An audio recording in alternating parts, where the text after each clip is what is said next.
Marciano fanfic en français. Abonnez-vous à la chaîne. Nouvelle théorie fanfic. Mon incroyable harem dans DxD. Chapitre 121, appelez-moi Leviathan. Monde humain, Japon, Kuo. Au moment où James, Ria, Xenovia et la noblesse de Ria franchissaient la barrière entourant l'académie Kuo, la noblesse de James arriva aux abords de la ville. Ce faisant, ils aperçurent environ 300 anges déchus, du plus bas au plus haut rang, s'approchant de la ville par le ciel. Voir tous ces corbeaux voler vers nous est un peu effrayant, a déclaré Misor en se serrant dans ses bras de manière protectrice. Ouais, c'est comme ce vieux film, Birds, que nous avons regardé avec James ce soir-là, a déclaré Flora avec un léger froncement de sourcils. Oh. Ne me le rappelle pas, dit Misor en tremblant. Ce film était hilarant, dit Moka en riant fièrement. Ce film me donnait juste envie de me rouler par terre et de rire. Quelque chose te fait peur, demanda Misor en regardant Moka d'un air absent. Chion cuisine, dit Moka, l'air solennel. Et, s'exclama Chion en signe d'opposition. Ma nourriture n'est pas si mauvaise. Avez-vous déjà mangé votre nourriture, demanda la dame avec curiosité. Non, fit Chion en faisant la moue. Mais ma cuisine aide James à dormir paisiblement. Je déteste être celle qui t'annonce ça, Chion, dit Shuna d'un air solennel. Mais ta cuisine a fait s'évanouir James pendant 6 heures avec une seule bouchée. Si tu ne me crois pas, tu devrais essayer ta propre cuisine un de ces jours. En entendant cela, Chion fut stupéfaite. Pendant tout ce temps, elle trouvait sa cuisine excellente. James n'en avait jamais rien dit de mal après l'avoir mangé. Mais bien sûr, James n'en avait plus jamais mangé après ce jour-là. En réalisant cela, les épaules de Chion s'affaissèrent. Au moins, nous pourrions trouver une utilité à la cuisine de Chion, dit Dante, les bras croisés tandis qu'il regardait les ennemis approcher. Vraiment, demanda Chion, l'espoir ravivé. Oui, on pourrait l'utiliser comme arme biologique, répondit Dante sans regarder Chion. Une fois de plus, les épaules de Chion s'affaissèrent. C'était trop, même pour toi, Dante, dit Lady avec une pointe de désapprobation dans le ton. Ne t'inquiète pas de ce que dit cette Cinder, Chion, dit Misor en tapotant l'épaule de Chion. Tant que tu t'entraîneras, je suis sûr que tu progresseras en cuisine. Qui traites-tu de Cinder, grogna Dante en réponse. Ignorant la fureur de Dante, Misor continua d'essayer de réconforter la femme Oni accablée. Après quelques instants, Chion retrouva sa bonne humeur habituelle. Bon, les gars. Je crois que ça suffit pour les bavardages, dit Seu Chulin en brandissant sa lance. Si on n'arrête pas ces corbeaux, parler d'améliorer la cuisine de Chion sera inutile. Après avoir entendu ce que Seu Chulin avait à dire, Chion était en état d'alerte maximale. Ces corbeaux géants essaient-ils de m'empêcher de progresser en cuisine, pensa Chion. Impardonnable. Après ces réflexions, Chion fut la prochaine à préparer son arme. En voyant la férocité briller dans ses yeux violets, tout le monde fut choqué. Puis, ils se demandèrent quelle pensée stupide traversait l'esprit de cette femme. Soupir. Je ne sais pas trop à quoi elle pense, pensa Shuna à voix haute. Mais au moins, elle est motivée. Tandis qu'il parlait, Shuna produisit 2 boules de feu rouge sang au-dessus de ses paumes. C'est vrai, dit Moka en faisant craquer son cou et ses articulations. J'espère qu'ils sauront se battre dignement. Un par un, les membres restants de la noblesse de James se préparèrent au combat. Puis, Seu Chulin, alors chef du groupe, prit à nouveau la parole. Essaie de neutraliser, mais ne t'inquiète pas pour les morts, dit Seu Chulin en levant sa lance et en la tirant. Assure-toi simplement qu'aucun de ces corbeaux n'atteigne la ville. Après avoir fini de parler, Seu Chulin lança sa lance sur le plus puissant des anges déchus de haut rang.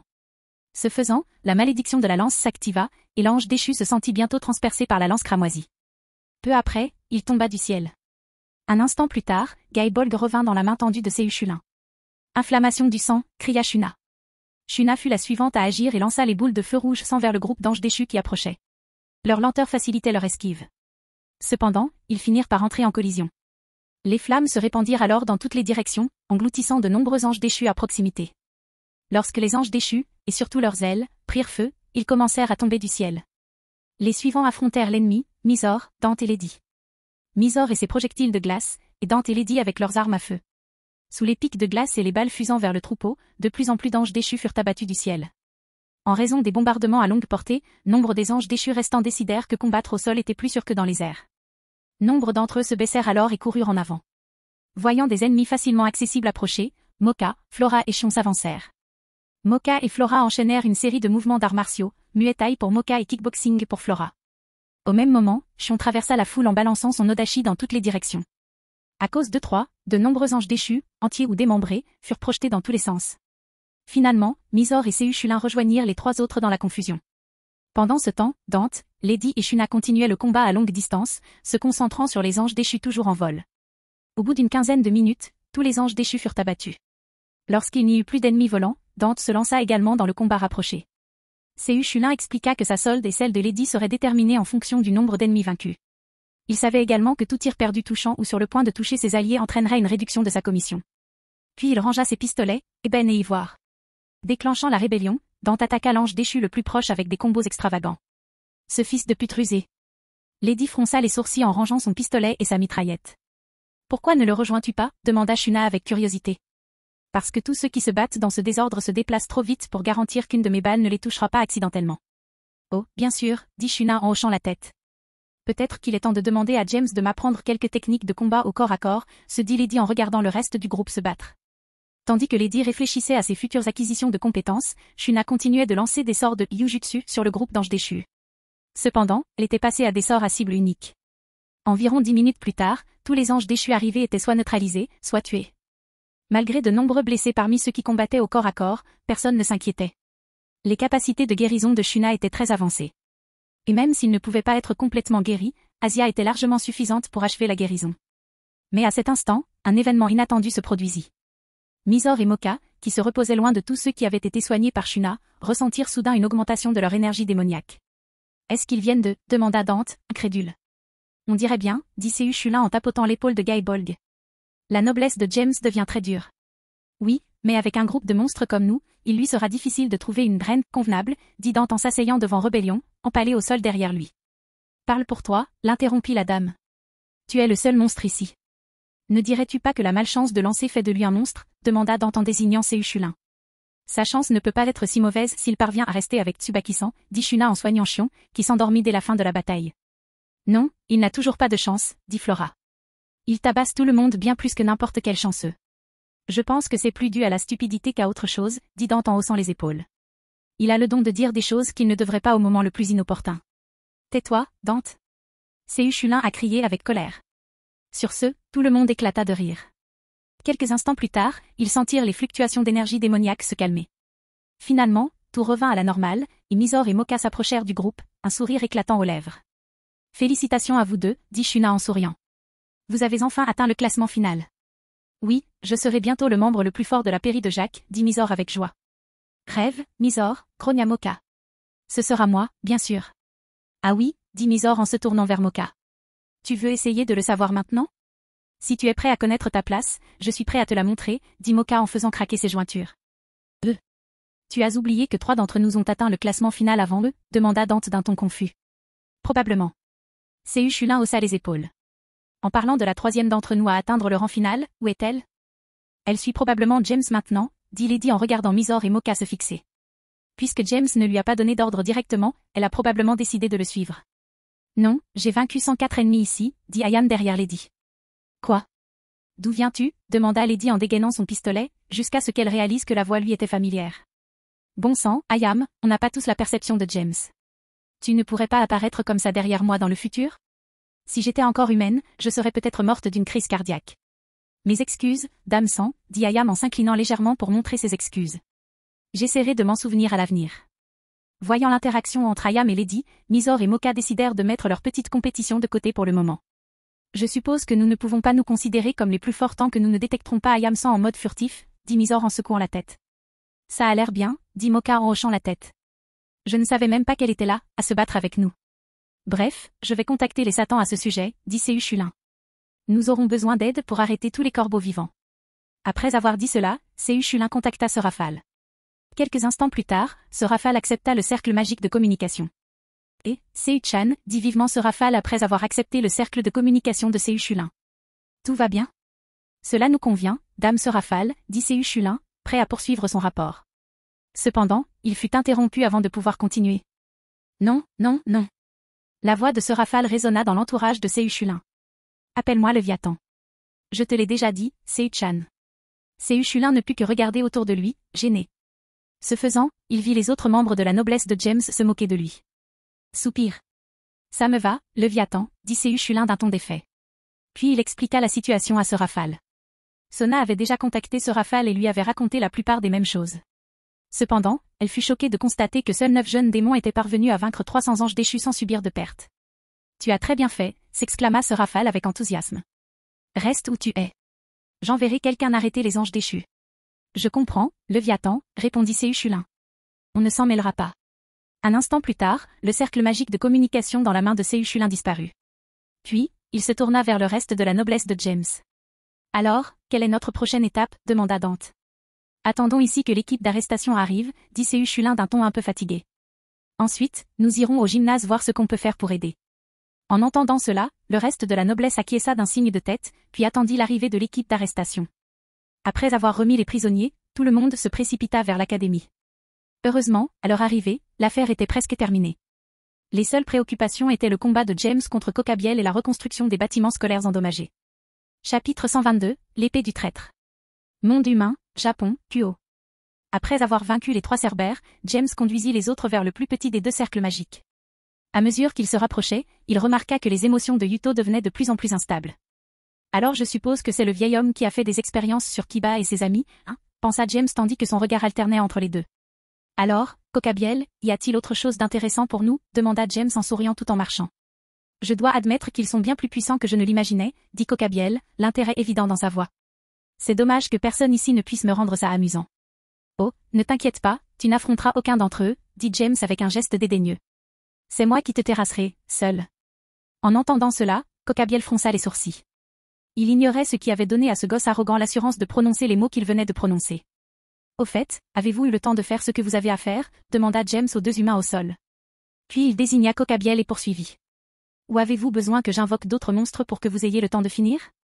Tandis que James parlait, les 4 sphères flottant autour du cercle magique furent soudain attirées vers son centre. Puis, elles fusionnèrent en une seule.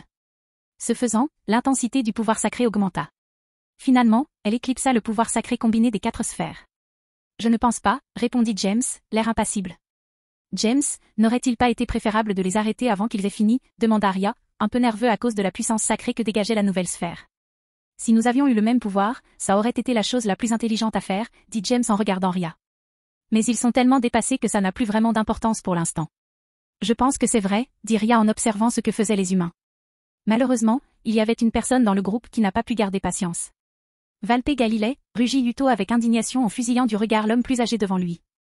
Valpe Galilei, un homme petit et âgé portant des lunettes, des cheveux gris, une moustache et des yeux noirs, était vêtu d'une robe de prêtre. Ignorant les cris de Yuto, il observa la sphère résultant de la fusion des 4 lances précédentes. Elle devrait être prête, dit Valpe à Fried, qui observait la nouvelle sphère avec impatience. En entendant la déclaration de Valpe, Fried se précipita pour saisir la sphère devant lui. Puis, au moment où il la toucha, elle se condensa en une longue épée à la lame et à la garde dorée, ainsi qu'à la poignée blanche. Au même moment, Fried prit l'épée dans sa main. Yuto, impatient, chargea Valpe avec rage, une épée démoniaque à la main, prêt à terrasser le vieil homme. Cependant, avant qu'il ne puisse se rapprocher, l'épée dans la main de Fried s'étendit et intercepta l'attaque de Yuto. S'arrêtant rapidement pour parer, Yuto leva son épée. Cependant, il fut facilement surpris. De plus, l'épée démoniaque qu'il tenait fut détruite. Zut, hurla Yuto avec colère en créant une autre épée. Effaceur sacré. La même épée qu'il avait utilisée contre Fried lors de leur dernière rencontre se manifesta dans la main de Yuto. Une fois de plus, il se précipita vers Valpe. Cette fois, Fried était juste devant lui. Oh, regarde, c'est le même satané démon que l'autre soir, dit Fried avec son habituel sourire maniaque. Malheureusement, je n'ai pas réussi à te tuer la dernière fois. Sors de mon chemin, rugit Yuto. Sans s'arrêter, il brandit son effaceur sacré. Cependant, comme la dernière fois, son épée fut facilement détruite. Surpris par le résultat, Yuto recula rapidement. Cependant, grâce aux propriétés de Excalibur mimique, Fried put allonger la lame. Alors que Yuto battait en retraite, l'épée sacrée le suivit. Et elle gagnait rapidement. Juste au moment où Yuto allait être transpercé, l'épée en fusion d'Excalibur fut déviée. Cliquetis. Bien que dévié, celui qui l'avait dévié fut également contraint de reculer. Puis, Xenovia frappa Yuto et ils roulèrent tous deux au sol avant d'être contraints de s'arrêter. En observant ces échanges, Valpe était satisfait de son travail. Il tourna alors son attention vers le jeune Yuto, qui semblait le détester profondément. Petit, on dirait que tu m'en veux beaucoup, dit Valpe d'un ton sincèrement confus. On se connaît? En entendant la question de Valpe, la colère de Yuto augmenta encore plus. Toi. C'est ta faute s'ils sont tous morts, hurla Yuto, les yeux rouges. À cause de tes foutues expériences, tous mes amis sont morts. Je suis même mort une fois. Tout ça parce que tu nous prenais pour des ratés. En entendant les cris indignés du jeune homme devant lui, Valpe réussit à se souvenir de quelque chose. Je vois, c'est donc toi l'enfant qui a réussi à s'échapper ce jour-là, dit Valpe en ajustant ses lunettes. On dirait que tu n'as pas compris. Je ne les ai pas tués parce qu'ils étaient des ratés. Je les ai tués pour réussir. Lorsque Valpe eut terminé, il fouilla dans sa robe et en sortit un orbe bleu légèrement brillant. Tu vois ça? Demanda Valpe en tenant l'orbe devant lui. C'est le facteur d'épée sacrée condensé de tous les enfants de ce complexe. Voyez-vous, comme je ne pouvais pas augmenter l'affinité d'une personne pour l'épée sacrée, j'ai décidé de la transférer d'une personne à une autre. J'ai tué tous les membres de mes 3 complexes pour extraire leur facteur d'épée sacrée. Cette explication a indigné non seulement Yuto, mais toutes les personnes présentes, Kokabiel et Fried étant les seules exceptions. Il a fallu 2 condensations du facteur d'épée sacrée pour élever Fried au niveau où il pouvait manier Excalibur, dit Valpé en regardant l'orbe bleu brillant. Puis il le lança doucement à Yuto. Celui-ci est inutile maintenant. Puisque ces enfants comptaient tant pour toi, tu peux le garder. Voyant l'orbe voler vers lui, Yuto tendit la main et l'attrapa délicatement. Ce faisant, des larmes lui montèrent aux yeux. En pleurant, il serra l'orbe contre sa poitrine. Finalement, une larme coula sur son menton et tomba sur l'orbe qu'il tenait dans ses mains. À cause de cette déchirure, l'orbe faiblement brillant brilla soudainement. Puis, il s'agrandit. À ce moment-là, Yuto fut entouré d'un dôme bleu clair. À l'intérieur, il pouvait voir les silhouettes de tous ses amis décédés. Cela, bien sûr, fit monter encore plus de larmes dans ses yeux. « Je suis désolé, dit Yuto d'une voix faible en regardant les silhouettes de tous ses amis. Je n'ai pas pu tous les venger. À ces mots, une expression douloureuse apparut sur les visages des enfants. Puis, ils s'adressèrent à Yuto d'une voix que lui seul pouvait entendre. Ils expliquèrent qu'ils n'avaient jamais voulu qu'il se venge. Ils expliquèrent qu'ils avaient tous travaillé dur pour son évasion, car ils voulaient qu'il ait une belle vie. C'était tout ce qu'ils avaient toujours désiré. En entendant cela, Yuto tomba à genoux. Il comprit enfin qu'il était presque perdu. Puis l'un des personnages commença à chanter l'hymne que tout le monde chantait quand on avait besoin de force pour continuer. Puis, de plus en plus de personnes se joignirent à lui. Finalement, même Yuto nous rejoignit. Et cela apporta un changement. Merde, s'écria Fried avec colère. Je déteste vraiment cette chanson. Elle me donne encore plus envie de me débarrasser de ce satané démon. Après cela, Fried se précipita vers Yuto, son Excalibur fusionné levé et prêt à attaquer. Cependant, il fut bientôt intercepté par Xenovia. Et comme la dernière fois, elle fut repoussée. Je ne comprends pas pourquoi tu penses que ce fragment pourrait combattre mon bébé ici, dit Fried en lançant un regard furieux à Xenovia pour s'être mise en travers de son chemin à 2 reprises. Je vais te couper la parole en premier, puisque tu continues à me gêner. Je suis d'accord, ce fragment ne suffira pas, dit Xenovia en hochant la tête. Et si je l'utilisais? Alors que Xenovia affrontait Fried, l'hymne chanté par Yuto avec ses amis prit fin. Toutes les silhouettes à l'intérieur du dôme furent aspirées par Yuto, puis une épée apparut devant lui. L'épée avait une poignée rouge, une garde dorée et une lame mi-noire, mi-blanche. Balance Breaker, épée du traître, dit Yuto inconsciemment en tenant la poignée de l'épée. Puis, le dôme se brisa, attirant l'attention de tous. En regardant vers l'endroit où se trouvait le dôme, ils virent Yuto tenant une épée particulière. Ah, intéressant, dit Kokabiel du haut du champ de bataille. James haussa également un sourcil, réalisant ce qu'il ressentait sur l'épée. Comme Valpé. Fried, cependant, était plus désemparé que jamais. Tu as terminé ta petite réunion? Demanda Fried avec un sourire maniaque. Ça veut dire que tu es prêt à être excisé? Je comprends enfin pourquoi je me bats, dit Yuto en s'approchant de Fried. Je dois vivre pour ceux qui se sont sacrifiés pour moi. Mais de quoi tu parles? Demanda Fried, perplexe. Et détruire cette épée dans ta main n'était pas ce qu'ils attendaient de moi, poursuivit Yuto, ignorant les divagations insensées du prêtre psychopathe. Cependant, je ne peux pas te laisser cette épée. Si quelqu'un comme toi la maniait, tes sacrifices seraient vains. Si c'est ce que tu ressens, pourquoi ne pas détruire cette épée? Demanda Xenovia en marchant à côté de Yuto. Tu es sûr? Demanda Yuto. Mais qu'en est-il de ta mission? Tant que nous parvenons à récupérer les noyaux d'épée, tout ira bien, dit Xenovia en tendant la main droite. Ô Pierre, ô Basile et Dionyso, et la Sainte Vierge Marie. Je vous prie d'entendre mes prières. Alors que Xenovia terminait sa brève prière, une faille s'ouvrit devant sa main tendue. Puis, une épée à la lame bleue, enveloppée de chaînes enchantées, en sortit. Xenovia reprit la parole. Au nom du Saint qui vit dans cette épée, dit Xenovia en serrant le poing. Par la présente, je te libère. Alors que son chant touchait à sa fin, les chaînes entourant l'épée se brisèrent et Xenovia brandit son épée avant de prendre sa position de combat. En voyant cette épée, Kokabiel et Valpé furent tous deux complètement choqués. C'est Durandal, s'écria Valpé, hystérique. Mon enquête ne portait que sur Excalibur. Comment l'Église a-t-elle pu créer un utilisateur artificiel de Durandal? Contrairement à Irina, qui a dû subir une intervention pour utiliser les épées sacrées, j'étais une utilisatrice naturelle de ces armes, expliqua Xenovia. Et c'est mon arme habituelle. Même si sa puissance destructrice est impossible à contrôler totalement. En entendant cela, même les démons furent choqués. Durandal? C'est une épée qui devrait rivaliser avec l'Excalibur, dit Ria d'un ton étonné. Sifflez, siffla James en admirant l'épée sacrée à pointe.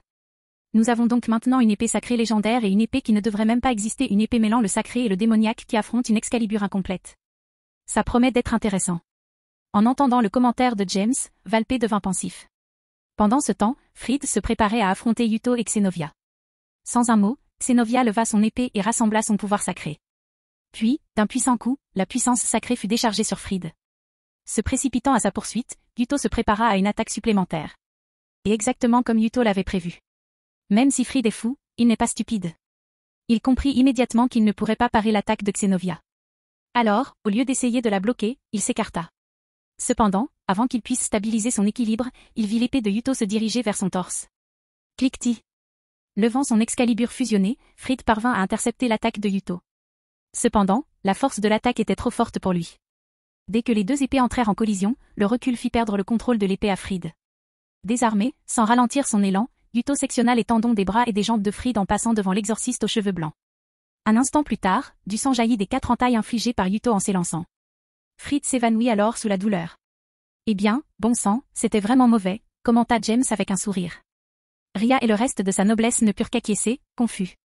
Mais avant qu'il puisse féliciter Yuto, Valpé s'écria, l'air radieux.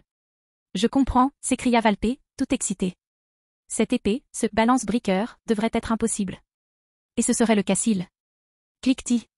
Avant que Valpé ait pu terminer sa déclaration, une lance de lumière se dirigea vers son cœur. Cependant, avant qu'elle ne puisse le tuer, elle fut déviée. James se tenait maintenant devant Valpé, Oshiru Sakura dessiné sur lui. C'était vraiment impoli, dit James en pointant son épée vers le ciel. Tu ne dirais pas ça, Cocabiel? Ah ah ah. Cocabiel éclata de rire. Après avoir terminé son fou rire, il répondit à James, j'ai toujours su que le ver que tu protèges était intelligent. Mais il semble qu'il l'était trop pour son propre bien. Mais je suis assez intéressé par ce que tu allais dire, répondit James avec un sourire. Il n'est pas digne de révéler un secret pareil, dit Cocabiel en s'agenouillant. Mais je me sens généreux. Alors je vais tout te dire. Dès que Cocabiel atterrit, Asia, qui avait soigné Irina depuis un moment, accourut vers le groupe après avoir parlé à Sona. Sona la laissa alors franchir la barrière, pensant que cela serait utile au cas où quelqu'un serait blessé. Malheureusement pour elle, elle arriva juste à temps pour entendre quelque chose qui allait bouleverser sa vision de la vie. Dieu est mort, annonça Cocabiel d'un ton solennel. Il l'est depuis la fin de la Grande Guerre. Chapitre 123, James contre. Monde humain, Japon, Kuo. Dieu est mort, annonça Cocabiel d'un ton solennel. Il l'est depuis la fin de la Grande Guerre. À l'annonce de Cocabiel, l'atmosphère sur le champ de bataille se figea instantanément. Les deux plus touchées furent, bien sûr, Asia et Xénovia. Désespérées, elles tombèrent toutes deux à genoux. Les autres se turent également. Tous sauf James et Valpé, bien sûr. Je suis content que ce soit le cas, dit James en soupirant. Puis il se retourna et frappa Valpé à la mâchoire. Puisque tu as laissé ce genre de conneries rester impunies, j'aurais été très déçu. Ah, hurla Valpé, agonisant. Le coup de James fut assez violent pour lui briser la mâchoire et lui faire perdre plusieurs dents. Voyant James agir ainsi, Yuto était heureux. Tous les autres étaient surpris que James ait pu se rétablir si vite. Asia et Xénovia le fixaient d'un regard vide. Quoi? Demanda James en remarquant tous ces regards vides braqués sur lui. Pourquoi me regardes-tu comme ça? Pourquoi n'es-tu pas plus surpris? Demanda Ria, représentant de tous les autres. Eh bien, après avoir vu Balance Breaker de Kiba, je suis arrivé à la même conclusion que lui, dit James en donnant un coup de pied à Valpé, qui gémissait toujours au sol. Je veux dire, si Big G était encore en vie, ce ne serait pas possible. Il ne permettrait jamais à l'énergie sacrée et démoniaque de se mélanger ainsi, pas vrai? Alors qu'il posait sa dernière question, James reporta son attention sur Cocabiel. Ce dernier le regarda avec une pointe d'intrigue dans les yeux. Puis il décida de répondre à sa question. Tu es intelligent pour une ordure diabolique, dit Cocabiel avec un sourire. Mais tu as raison. Père ne permettrait jamais qu'une chose aussi répugnante que le pouvoir démoniaque se mêle au pouvoir sacré. Un compliment plutôt indirect, répondit James en haussant les épaules. Bref, je pense qu'il est temps d'en finir. Tu ne plaisantais pas, n'est-ce pas? Cocabiel regarda James, incrédule. Tu comptes vraiment me combattre seul, n'est-ce pas? C'est vrai, dit James en prenant place. Puis, une expression de compréhension apparut sur son visage. Attendez une minute. Après que James ait abandonné sa position une fois de plus, il a pointé l'index et le majeur de sa main gauche vers Valpé et a parlé. Bakudo numéro 1, va-t'en. Alors que James terminait sa brève incantation, les bras de Valpé furent tirés en arrière et liés par des liens invisibles d'énergie démoniaque. Puis, impitoyablement, il poussa le vieil homme vers ses alliés. Alors que Valpé atterrissait devant eux, James les chargea.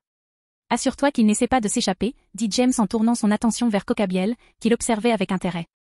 S'il décide de se suicider, je m'en fiche. Yuto prit ensuite Valpé dans ses bras. Il décida de l'empêcher de se suicider afin d'être puni pour ses erreurs. Au même moment, Ria s'adressa au reste du groupe. Je pense que ce serait une bonne idée de prendre un peu de distance, dit Ria en regardant le reste du groupe. Si James se donne à fond, cet endroit pourrait être dangereux. Issei, Koneko, aidez Asia et Xenovia à se replier avec nous. Oui, Bushu, répondirent Koneko et Issei en aidant respectivement Asia et Xenovia. Est-ce qu'il ira bien tout seul, demanda Xenovia, soutenue par Koneko. James n'y est fort, dit Koneko sans hésiter. Vraiment fort. Xenovia, toujours peu familière avec la force de James, ne pouvait que regarder la bataille à distance comme tout le monde. Pendant ce temps, à l'extérieur de la barrière, en raison de la magie qu'elle impliquait, Sona et toute sa péri, ainsi que la péri de James, ont pu entendre toute la conversation. C'est réel, demanda Sona, incrédule. Je ne sais pas, mais nous aurons quelques questions à poser alors Lucifer et Lady se rafalent plus tard, répondit Sehushulin en haussant les épaules. Comment peux-tu être aussi calme à ce sujet, demanda Tsubaki avec colère. Parce que je ne suis pas chrétien, répondit Sehushulin avec indifférence. Alors pourquoi devrais-je m'inquiéter de la mort de ta divinité suprême? Tous ceux qui l'entendirent ne purent que hausser les épaules face à sa réponse. Elle était si raisonnable qu'ils ne trouvèrent rien à répondre. Quoi qu'il en soit, ce combat promet d'être amusant à regarder, dit Dante, debout à proximité, les bras croisés. C'est peut-être la première fois qu'on le voit se donner à fond depuis son combat contre Maître Scatache. Tu l'as vu se donner à fond, demanda Sona, intrigué. Oui, c'était pendant ta première année de lycée, dit Dante. Je crois que c'était pendant les vacances d'été, quand il nous a emmenés au pays des ombres. C'est ça, lancé? C'était pendant les vacances d'hiver, répondit Sehushulin. Mais oui, c'était pendant ta première année. Maîtresse voulait voir tes progrès au fil des ans. Elle m'a aussi forcé à le faire. Oui, mais tu as pris une raclée bien plus dure que James, dit Mizor en souriant. James a également réveillé son balance breaker pendant ce combat. Moka a rejoint la conversation. Ton balance breaker s'est-il réveillé, demanda Sona d'un ton surpris. Tous les membres de la noblesse de Sona furent également surpris. Pendant ce temps, Mizor regardait Moka avec une moue boudeuse. Moka, tu as tout gâché cette fois, dit Mizor tristement. James n'a même pas encore révélé publiquement qu'il était l'empereur dragon rouge. Il voulait surprendre tout le monde avec son balance breaker lors de ses débuts en partie classée. Je ne pense vraiment pas que tu devrais t'inquiéter pour ça, dit Moka en souriant. James va probablement utiliser ça contre Kokabiel ce soir. Le combat commence, cria Tsubasa avec excitation. À l'intérieur de la barrière, James reprit position. Au même moment, Kokabiel créa un sabre laser. Une épée, hein, demanda James en haussant un sourcil. Je croyais que vous, les anges déchus, ne saviez fabriquer et lancer des lances qu'avec votre lumière sacrée. Tu crois vraiment que quelqu'un qui a vécu aussi longtemps que moi n'apprendrait pas à se battre avec d'autres armes, demanda Kokabiel en s'approchant de James. Je suppose que c'est logique, dit James avant de flash-stepping vers Kokabiel. Cliquetis. Un instant plus tard, leurs deux épées entrèrent en collision. Kokabiel bloqua la frappe aérienne de James. Kokabiel redirigea alors l'épée de James vers la droite et la tira en arrière pour frapper la poitrine de James. Réagissant rapidement, James stoppa le mouvement ascendant, faisant passer le sabre laser par-dessus son épaule gauche. Il enchaîna ensuite une entaille diagonale qui, si le timing était bon, trancherait Kokabiel de l'épaule droite à la taille gauche. Heureusement, Kokabiel parvint à réagir à temps. Reculant d'un pas, il esquiva le coup de justesse. En reculant, Kokabiel créa 3 lances de lumière autour de lui et utilisa ses pouvoirs pour les lancer sur son ennemi. Faisant également un pas en arrière, James enduisit son épée de son énergie démoniaque et dévia les projectiles. Malheureusement pour les bâtiments environnants, ils subirent des dommages collatéraux. Une fois les projectiles neutralisés, James fonça en avant. Dispersez-vous, sans bons Akura, point. Alors qu'il approchait de Kokabiel, l'épée d'Oshiru Sakura se brisa à la pointe. Dès qu'il eut terminé, un millier de lames en forme de pétales de cerisier se ruèrent sur Kokabiel. Surpris par cette capacité de lignée, Kokabiel créa une seconde épée de lumière dans sa main libre. Il dévia alors magistralement tous les projectiles. Dès que le déluge cessa, James apparut devant lui. En position d'Iedo, James dégaina rapidement son Mangetsu no Shita et frappa Kokabiel à la gorge. Incapable de lever ses épées pour se défendre, Kokabiel ne put que se pencher légèrement en arrière. Heureusement, Kokabiel se recula suffisamment pour éviter une attaque fatale. Malheureusement, il ne s'attendait pas à l'attaque suivante, tirée du fourreau de la main gauche de James. Croqué. 1. En plus du bruit des côtes cassées et du grognement de douleur, Kokabiel a également été envoyé voler vers le bâtiment principal de l'école avec du sang coulant de sa bouche. Boum. Finalement, Kokabiel s'est écrasé et a percuté un mur, créant un nuage de poussière et de débris dans le processus. Et tu penses que tu pourrais essayer de minimiser les dégâts collatéraux, demanda Arya, les mains sur les hanches. Qui, à ton avis, devra nettoyer tout ça plus tard? Toi et Sonia, dit James nonchalamment, gardant son regard fixé sur le nuage de poussière. Avant que Rhea ne puisse se plaindre davantage, plusieurs lances légères furent lancées vers James, dispersant le nuage de poussière dans leur vol. Grâce à 100 bons Akura, James parvint à détruire tous les projectiles. Un instant plus tard, cependant, Kokabiel s'échappa du trou dans le mur qu'il avait créé en étant projeté. Une épée légère dans chaque main, il parvint à disperser les feuilles en forme de pétales suffisamment longtemps pour les transpercer. Puis, il frappa ses épées en forme de croix. James parvint à parer les coups d'une frappe bien placée, mais il ne put faire mieux que de bloquer les épées. Tu es meilleur que ce que j'espérais, gamin, dit Cocabiel avec un sourire affamé. Et dire que tu es ce fils abominable. Il a même pris un nom comme le nôtre, juste pour se moquer de nous. Abomination, c'est un peu impoli, tu ne trouves pas, demanda James avec un sourire rauque. Mais je crois comprendre pourquoi tu l'appelles comme ça. Après tout, il a été élevé par ce salaud osseux avec qui tu travailles. Tu travailles avec lui, demanda Cocabiel avec un ricanement. Ne sois pas stupide, je lui ai juste emprunté ses chiots pour ce soir. Après avoir fini de parler, Cocabiel usa de sa force et s'éloigna de la compétition de verrouillage d'épée. Puis, il déploya ses ailes et s'envola. Décidant qu'il était inutile de détruire la barrière de l'intérieur, Cocabiel regarda James, puis tous les autres à l'intérieur et autour de la barrière. Ce n'est pas comme si un test de nos talents d'épée ne serait pas agréable, dit Cocabiel en souriant. Mais j'ai le sentiment que nous pourrions nous battre pendant des jours si les choses continuent comme ça. Alors, je vais en finir. Soupir. Le monologue fait partie du programme pour devenir un méchant, ou quoi, demanda James en soupirant. Je veux dire, sérieusement. Ils se ressemblent tous. Appropriez-vous au moins ces discours. Donnez-moi l'impression d'entendre ça pour la première fois, à chaque fois. À ces mots, tout le monde ne put que fixer James d'un air absent. L'atmosphère se figea un instant. Finalement, Cocabiel ne supporta plus les moqueries. Tu oses te moquer de moi, demanda Cocabiel avec colère. Je suis Cocabiel, l'ange des étoiles. Tu ne parles pas de l'ange déchu, demanda James avec une expression innocente. Je vais te tuer, bâtard, hurla Cocabiel en levant les bras. Je vais te montrer pourquoi on m'appelle l'ange des étoiles. Puis, grâce aux actions de Cocabiel, le ciel nocturne commença à s'éclaircir. De nombreux points lumineux apparurent. Et au fil du temps, leur taille augmenta. Oh, merde, dit James en levant les yeux au ciel avec un sourire ironique. Je crois que je l'ai trop provoqué. Tu y réfléchiras plus tard, cria Arya. Si ces météorites tombent, elles détruiront toute la ville. Calme-toi, Riri, dit James avec un geste dédaigneux. Je peux gérer ça sans problème. Crois-tu que ces 1000 petites épées de ta lignée pourront te sauver, demanda Cocabiel avec un rire maniaque. Je pense qu'il t'en faudra quelques-unes de plus. PFF. Tu as raison, dit James d'un air abattu. Je voulais garder ça secret jusqu'à mes débuts dans le jeu de classement. Mais cette fois, je vais devoir l'écrire dans mon rapport. De quoi tu parles, gamin, demanda Cocabiel en fronçant les sourcils. Ça, dit James, se souvenant de Sambon-Zakura, et il rengaina ses 2 katanas. Balance break. Équipe renforcée, Chiakusho. Sur ce, James fut momentanément enveloppé d'une lumière rouge. Lorsque la lumière s'éteignit, il portait un Chiakusho rouge avec des bordures noires et des bijoux verts disséminés sur sa tenue. Boost, X10. Puis il dégaina son katana, Oshiru Sakura, tout en répandant son aura draconique sur le sol. Un instant plus tard, son aura draconique fusionna avec celle d'Oshiru Sakura. Finalement, il tint le katana, la lame pointée vers le bas. Il le laissa donc tomber. Transfert. Dispersez-vous. Sambon-Zakura Kageyoshi, point. Alors que le katana retombait, James transféra la moitié des stocks dans son aura draconique et l'autre moitié à Oshiru Sakura. Ainsi, lorsqu'Oshiru Sakura toucha le sol, elle s'enfonça dans l'aura draconique qui recouvrait la surface. Puis, un instant plus tard, 100 copies d'Oshiru Sakura, 10 fois plus grandes que l'original, émergèrent du sol. Aussitôt, elles commencèrent à se décomposer en feuilles en forme de pétales de cerisier. Alors, combien de temps penses-tu que ça va durer, demanda James en levant les yeux au ciel. James leva alors la main vers le ciel, et l'énorme nuage de pétales s'éleva.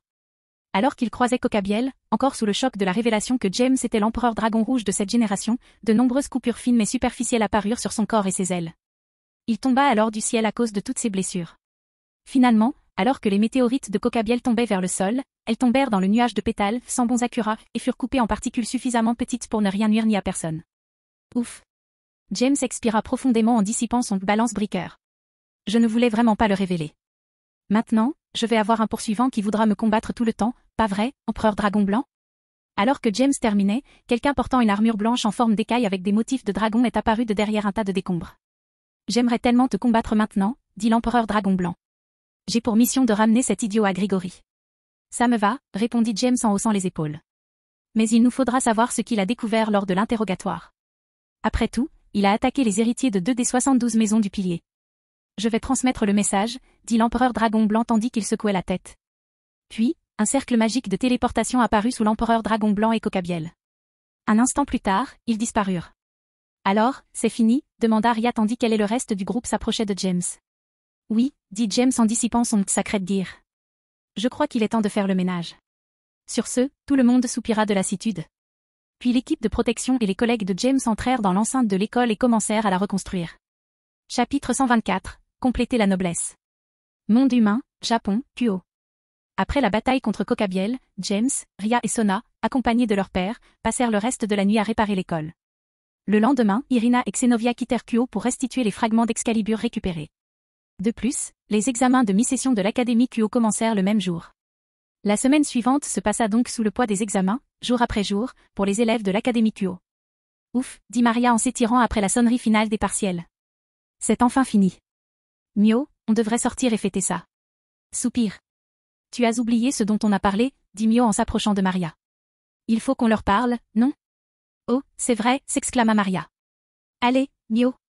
Devant l'insouciance de sa demi-sœur, Mio ne put que secouer la tête. Puis, après que Maria eut rassemblé ses affaires, elles quittèrent la classe. Ce faisant, elles aperçurent Koneko et Gaspé quittant le couloir. Bonjour, tout jouissant, vladissant, cria Maria pour attirer l'attention du couple. Entendant le cri derrière eux, Gaspé sursauta tandis que Koneko se retournait calmement. As-tu besoin de quelque chose, Naru-san demanda Koneko tandis que Gaspé se cachait derrière elle. Eh bien, nous voulions rencontrer votre roi, si possible, dit Maria en souriant. Suivez-moi. Koneko hocha la tête. Puis elle se retourna et se dirigea vers le club de recherche occulte.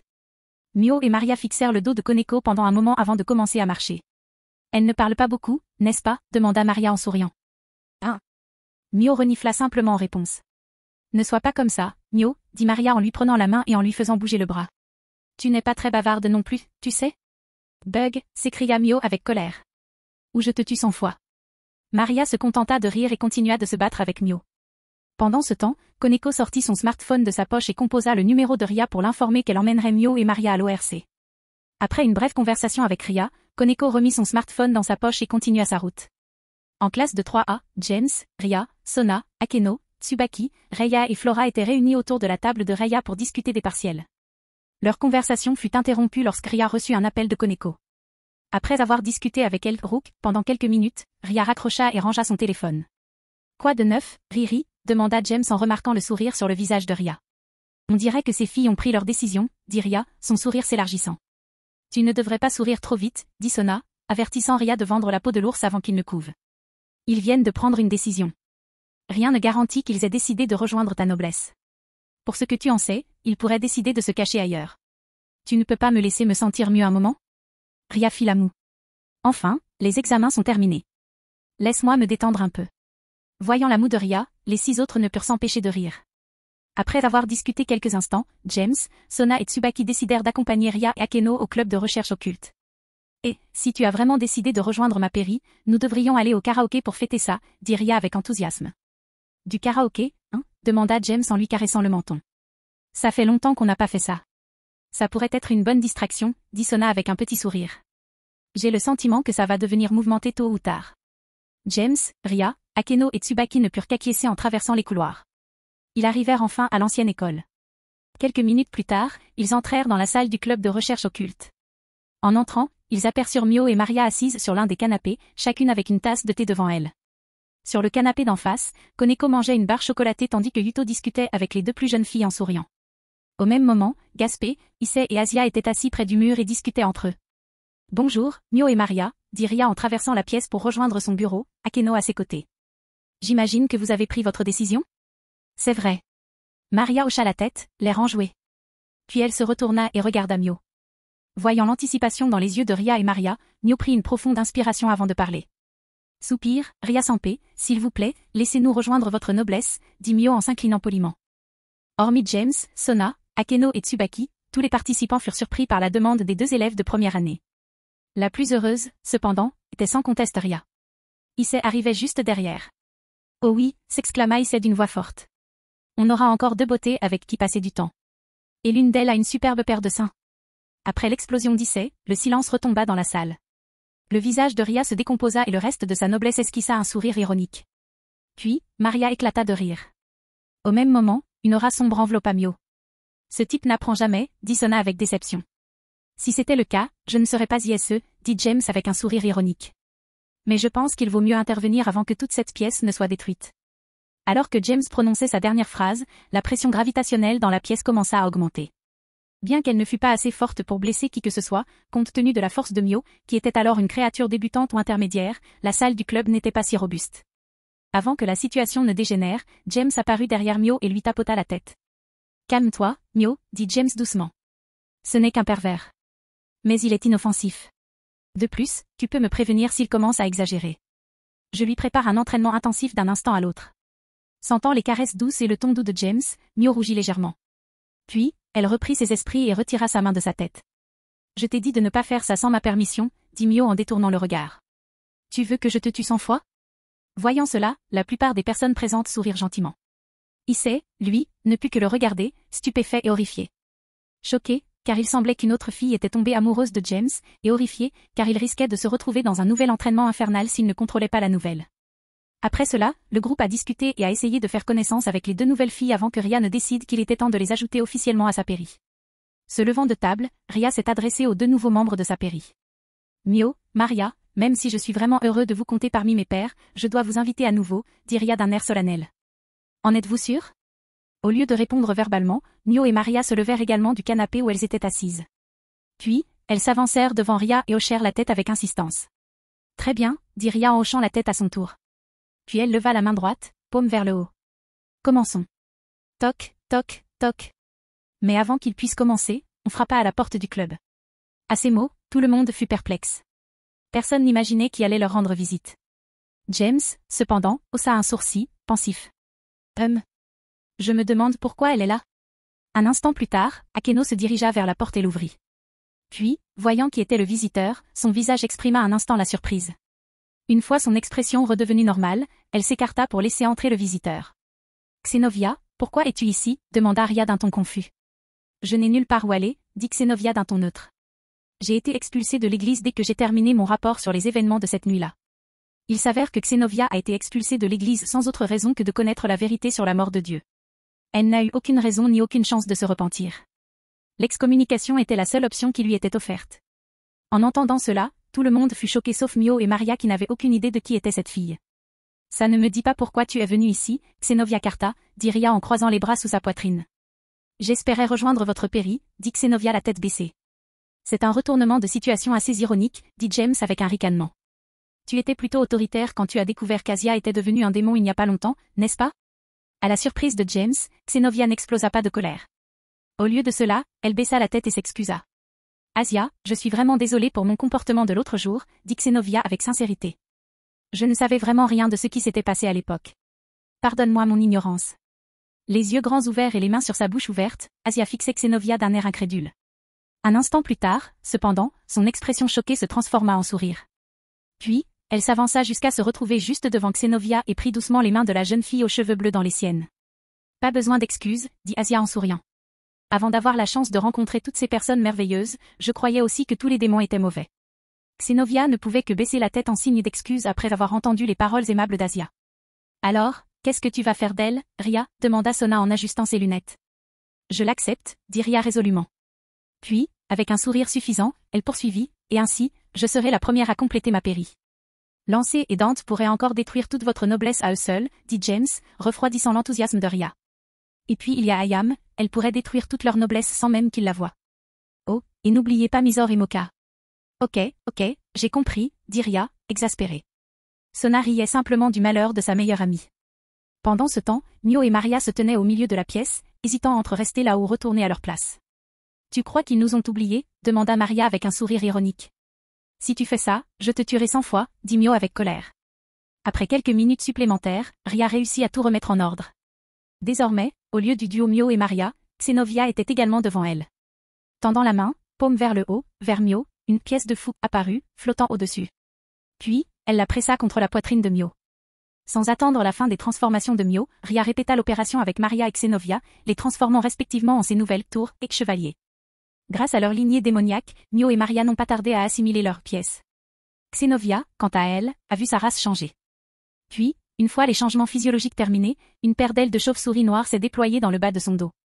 Je suppose que ça veut dire que je vais devoir faire plus de démarches pour mon transfert, hein? Demanda Sona avec un petit sourire. Oui, s'il vous plaît, dit Ria avec un sourire. Ce devrait être la dernière fois. Du moins pour moi. Je n'ajouterai pas de nouveaux élèves à l'école non plus, dit James en souriant. Ah, mais je parie que Lady Ravel voudra aller à l'école à son arrivée. Burke. Je parie qu'il le fera, dit Sona. Eh bien, c'est bien plus simple que d'allouer des budgets. Bref, je pense qu'on devrait partager la bonne nouvelle maintenant, non? Dit Ria joyeusement. Ouais, c'est le moment idéal, dit James avec un sourire et un haussement d'épaule. Applaudir. James applaudit alors assez fort pour attirer l'attention de tout le monde. Bon, pour fêter la fin du semestre et l'obtention du titre de père de Ria, nous irons au karaoké en groupe ce soir, dit James d'une voix forte. Et vous pouvez considérer cela comme obligatoire. Seules 2 personnes dans la salle n'étaient pas enthousiastes à l'idée de leur prochaine sortie au karaoké. Mio était mécontente, se sentant mal à l'aise parmi tous ces inconnus. L'autre était Xenovia, qui n'avait jamais rien vécu de ce que vivent les filles normales en raison de son éducation religieuse. Cependant, contrairement à Mio, elle attendait ce voyage avec impatience. Désireuse de vivre pleinement la vie d'une fille normale. Chapitre 125, la meilleure partie du réveil. Monde humain, Japon, Kuo. Le lendemain de la fin du semestre, James s'autorisa à faire la grasse matinée. Après avoir vécu toute la débâcle avec Cocabiel et les fragments d'Excalibur, suivis de près par les épreuves, James était épuisé. Non pas physiquement, mais mentalement. Cependant, il fut réveillé bien plus tôt que prévu par une sensation de chaleur et de brûlure provenant du bas de son corps. Cette sensation était accompagnée de fréquents bruits de succion et, parfois, de haut le cœur. Il ouvrit les yeux, groggy, et James prit quelques instants pour se repérer. Une fois pleinement réveillé, il remarqua une bosse bien plus grosse que celle que sa queue matinale pouvait produire sous ses couvertures. Pensant avoir une bonne idée de ce qui se passait, James retira légèrement le coin de la couverture, révélant une chevelure abondante et longue, argentée, ondulante. Et avec la sensation chaude et glissante qui émanait de ses jambes, James sut qu'une magnifique paire de lèvres enveloppait son sexe. Souriant joyeusement, James s'adressa à son visiteur. « Bonjour, Mocha, dit James avec un sourire. Siroté. Pop. Bonjour, Thiago, dit Mocha avec un sourire également. 2h30 plus tard, James et Mocha étaient assis ensemble dans la baignoire. Après tout, ils avaient transpiré pendant leur séance de sport matinale. Salut, Mocha, dit James, attirant son attention en passant ses doigts dans ses cheveux tandis qu'elle se reposait sur son torse. Il y a quelque chose que j'ai toujours voulu te demander. Depuis la première fois que Misor et moi avons fait ça. Qu'est-ce que c'est, demanda Mocha paresseusement, profitant du service après-vente proposé par James. Tu aimes les filles, demanda James avec curiosité. Ce n'est pas qu'il y ait quoi que ce soit de mal à ça, mais je me souviens encore de t'avoir surpris, toi et Misor, en train de vous embrasser et de vous toucher avant notre première fois. Après avoir entendu la question de James, Mocha rit légèrement. Puis, avec un sourire, elle répondit. C'est vrai, répondit Mocha. J'apprécie la beauté des autres filles, mais elles ne m'attirent pas physiquement. Alors pourquoi, demanda James, confus.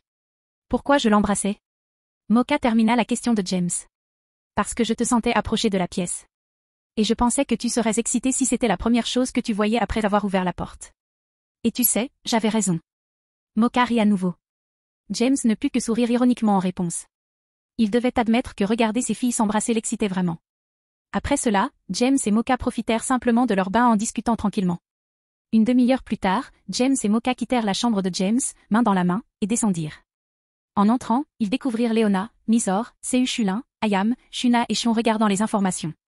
Quand tout le monde les remarqua, ils furent accueillis par des sourires et des salutations matinales. Misor fut la seule à réagir différemment. Tu as mis du temps à transmettre le message de Ria, Mocha, dit Misor d'un ton sarcastique en faisant la moue.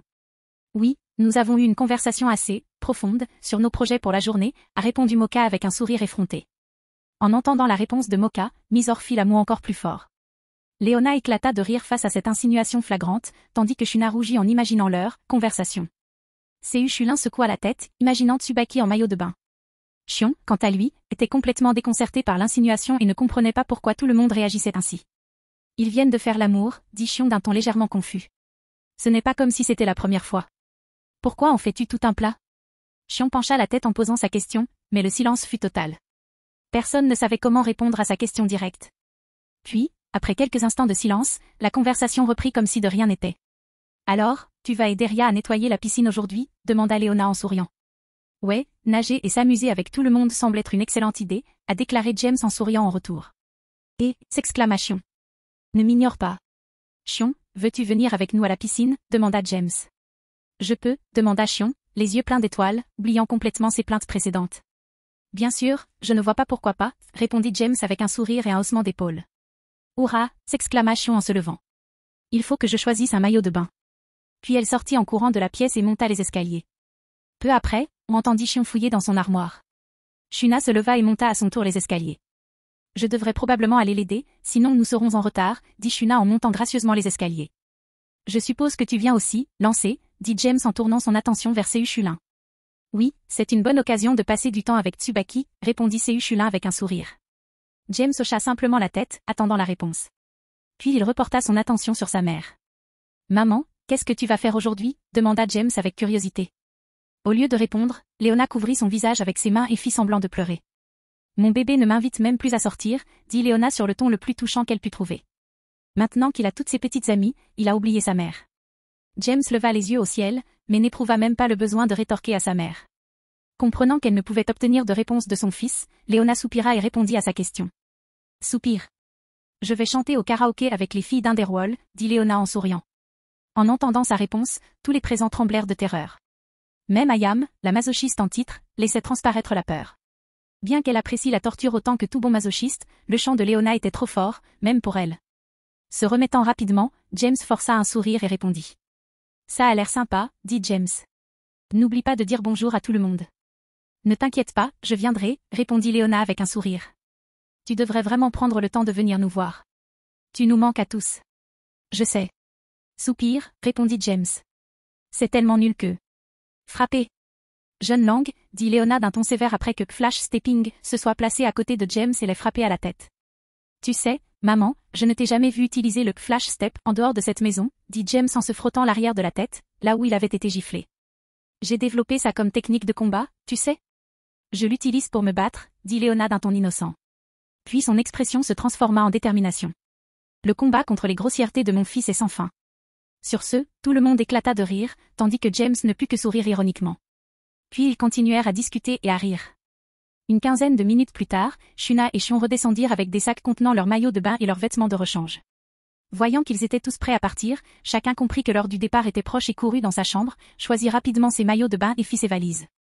Quelques minutes plus tard, tout le monde était assis autour de la table de la salle à manger pour prendre son petit déjeuner. Composé de bacon, de saucisses, de biscuits et de sauce, ils savouraient un petit déjeuner américain tout en discutant d'école, d'entraînement, d'amour et de tout ce qui leur passait par la tête. Après le petit déjeuner, tout le monde était prêt à partir. En franchissant la porte d'entrée, ils furent accueillis par Ria et Sona emmenant leurs compagnons. Rassemblés sur le trottoir, ils échangèrent tous un salut. « Sona, veux-tu nettoyer la piscine avec nous » demanda James avec curiosité. Soupir. « Malheureusement non » répondit Sona d'un ton las. « Aujourd'hui, je dois m'occuper des papiers de transfert de Xenovia. » Ensuite, le conseil des élèves doit commencer à préparer la réunion des parents d'élèves, qui a lieu chaque année avant les examens de fin de semestre. En entendant cela, James et Ria pâlirent. Seu Chulin semblait lui aussi avoir perdu son âme. « Est-ce que ça veut dire que j'ai accepté de nettoyer la piscine gratuitement » pensa Seu Chulin, les épaules affaissées. « Merde » s'exclama James. « C'est vraiment le moment » demanda Ria, impuissant.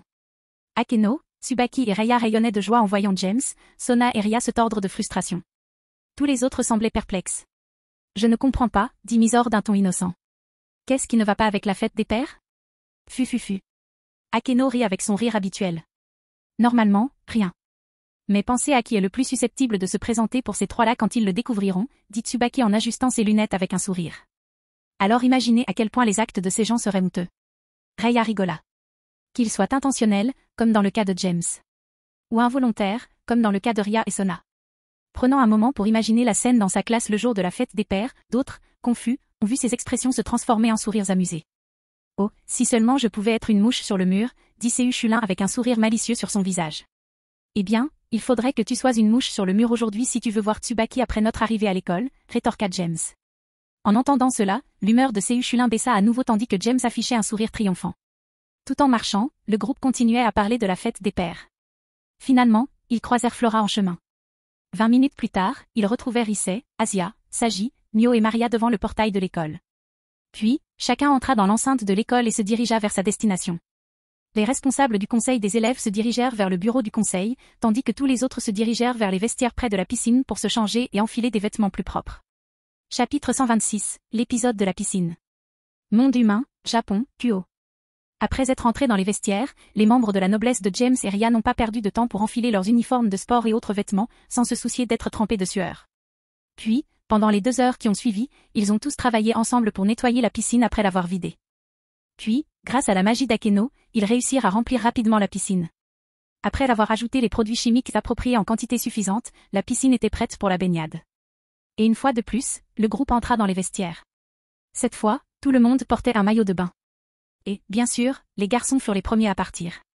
Pendant que les garçons, à l'exception de Gaspé, attendaient les filles, ils eurent une conversation informelle. Oh là là, j'attendais un jour comme celui-ci depuis longtemps, dit Issei avec enthousiasme, les yeux rivés sur l'entrée des vestiaires des filles.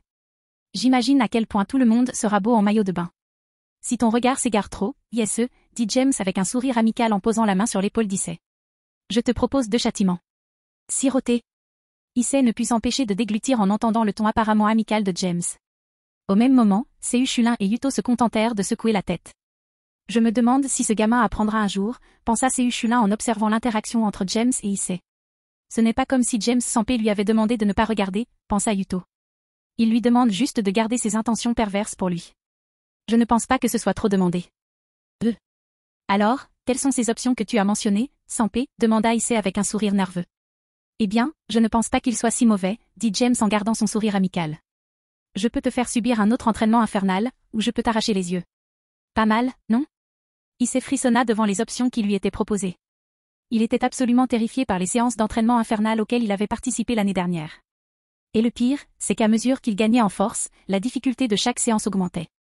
D'un autre côté, perdre ses yeux serait bien plus douloureux, mais la douleur disparaîtrait rapidement avec le Sacred Gear d'Asia. Mais c'est là que réside le problème, il ne pourrait plus jamais voir. Même si je déteste la douleur constante qui accompagne l'entraînement, au moins je pouvais voir les seins glorieux de toutes les filles. Puis, l'expression d'Issei changea en quelque chose de résolu. Je vais m'entraîner en mode infernal, dit Issei avec assurance. TSSSS. James claqua la langue. À la surprise d'Issei. Sampé, tu voulais vraiment m'arracher les yeux, demanda Issei avec crainte. Si je t'arrachais les yeux, je n'aurais pas à me donner la peine de te punir si souvent, expliqua James d'un ton irrité. James, je crois que tu envisages les choses trop simplement, dit Sei Shulin en tapotant l'épaule de James. Si tu lui enlevais la vue, il essaierait simplement d'utiliser ses autres sens. Êtes-vous en train de me dire que vous lui retireriez un organe sensoriel à chaque erreur? En entendant l'avis raisonnable de Sei Shulin, James marqua une pause et se caressa le menton.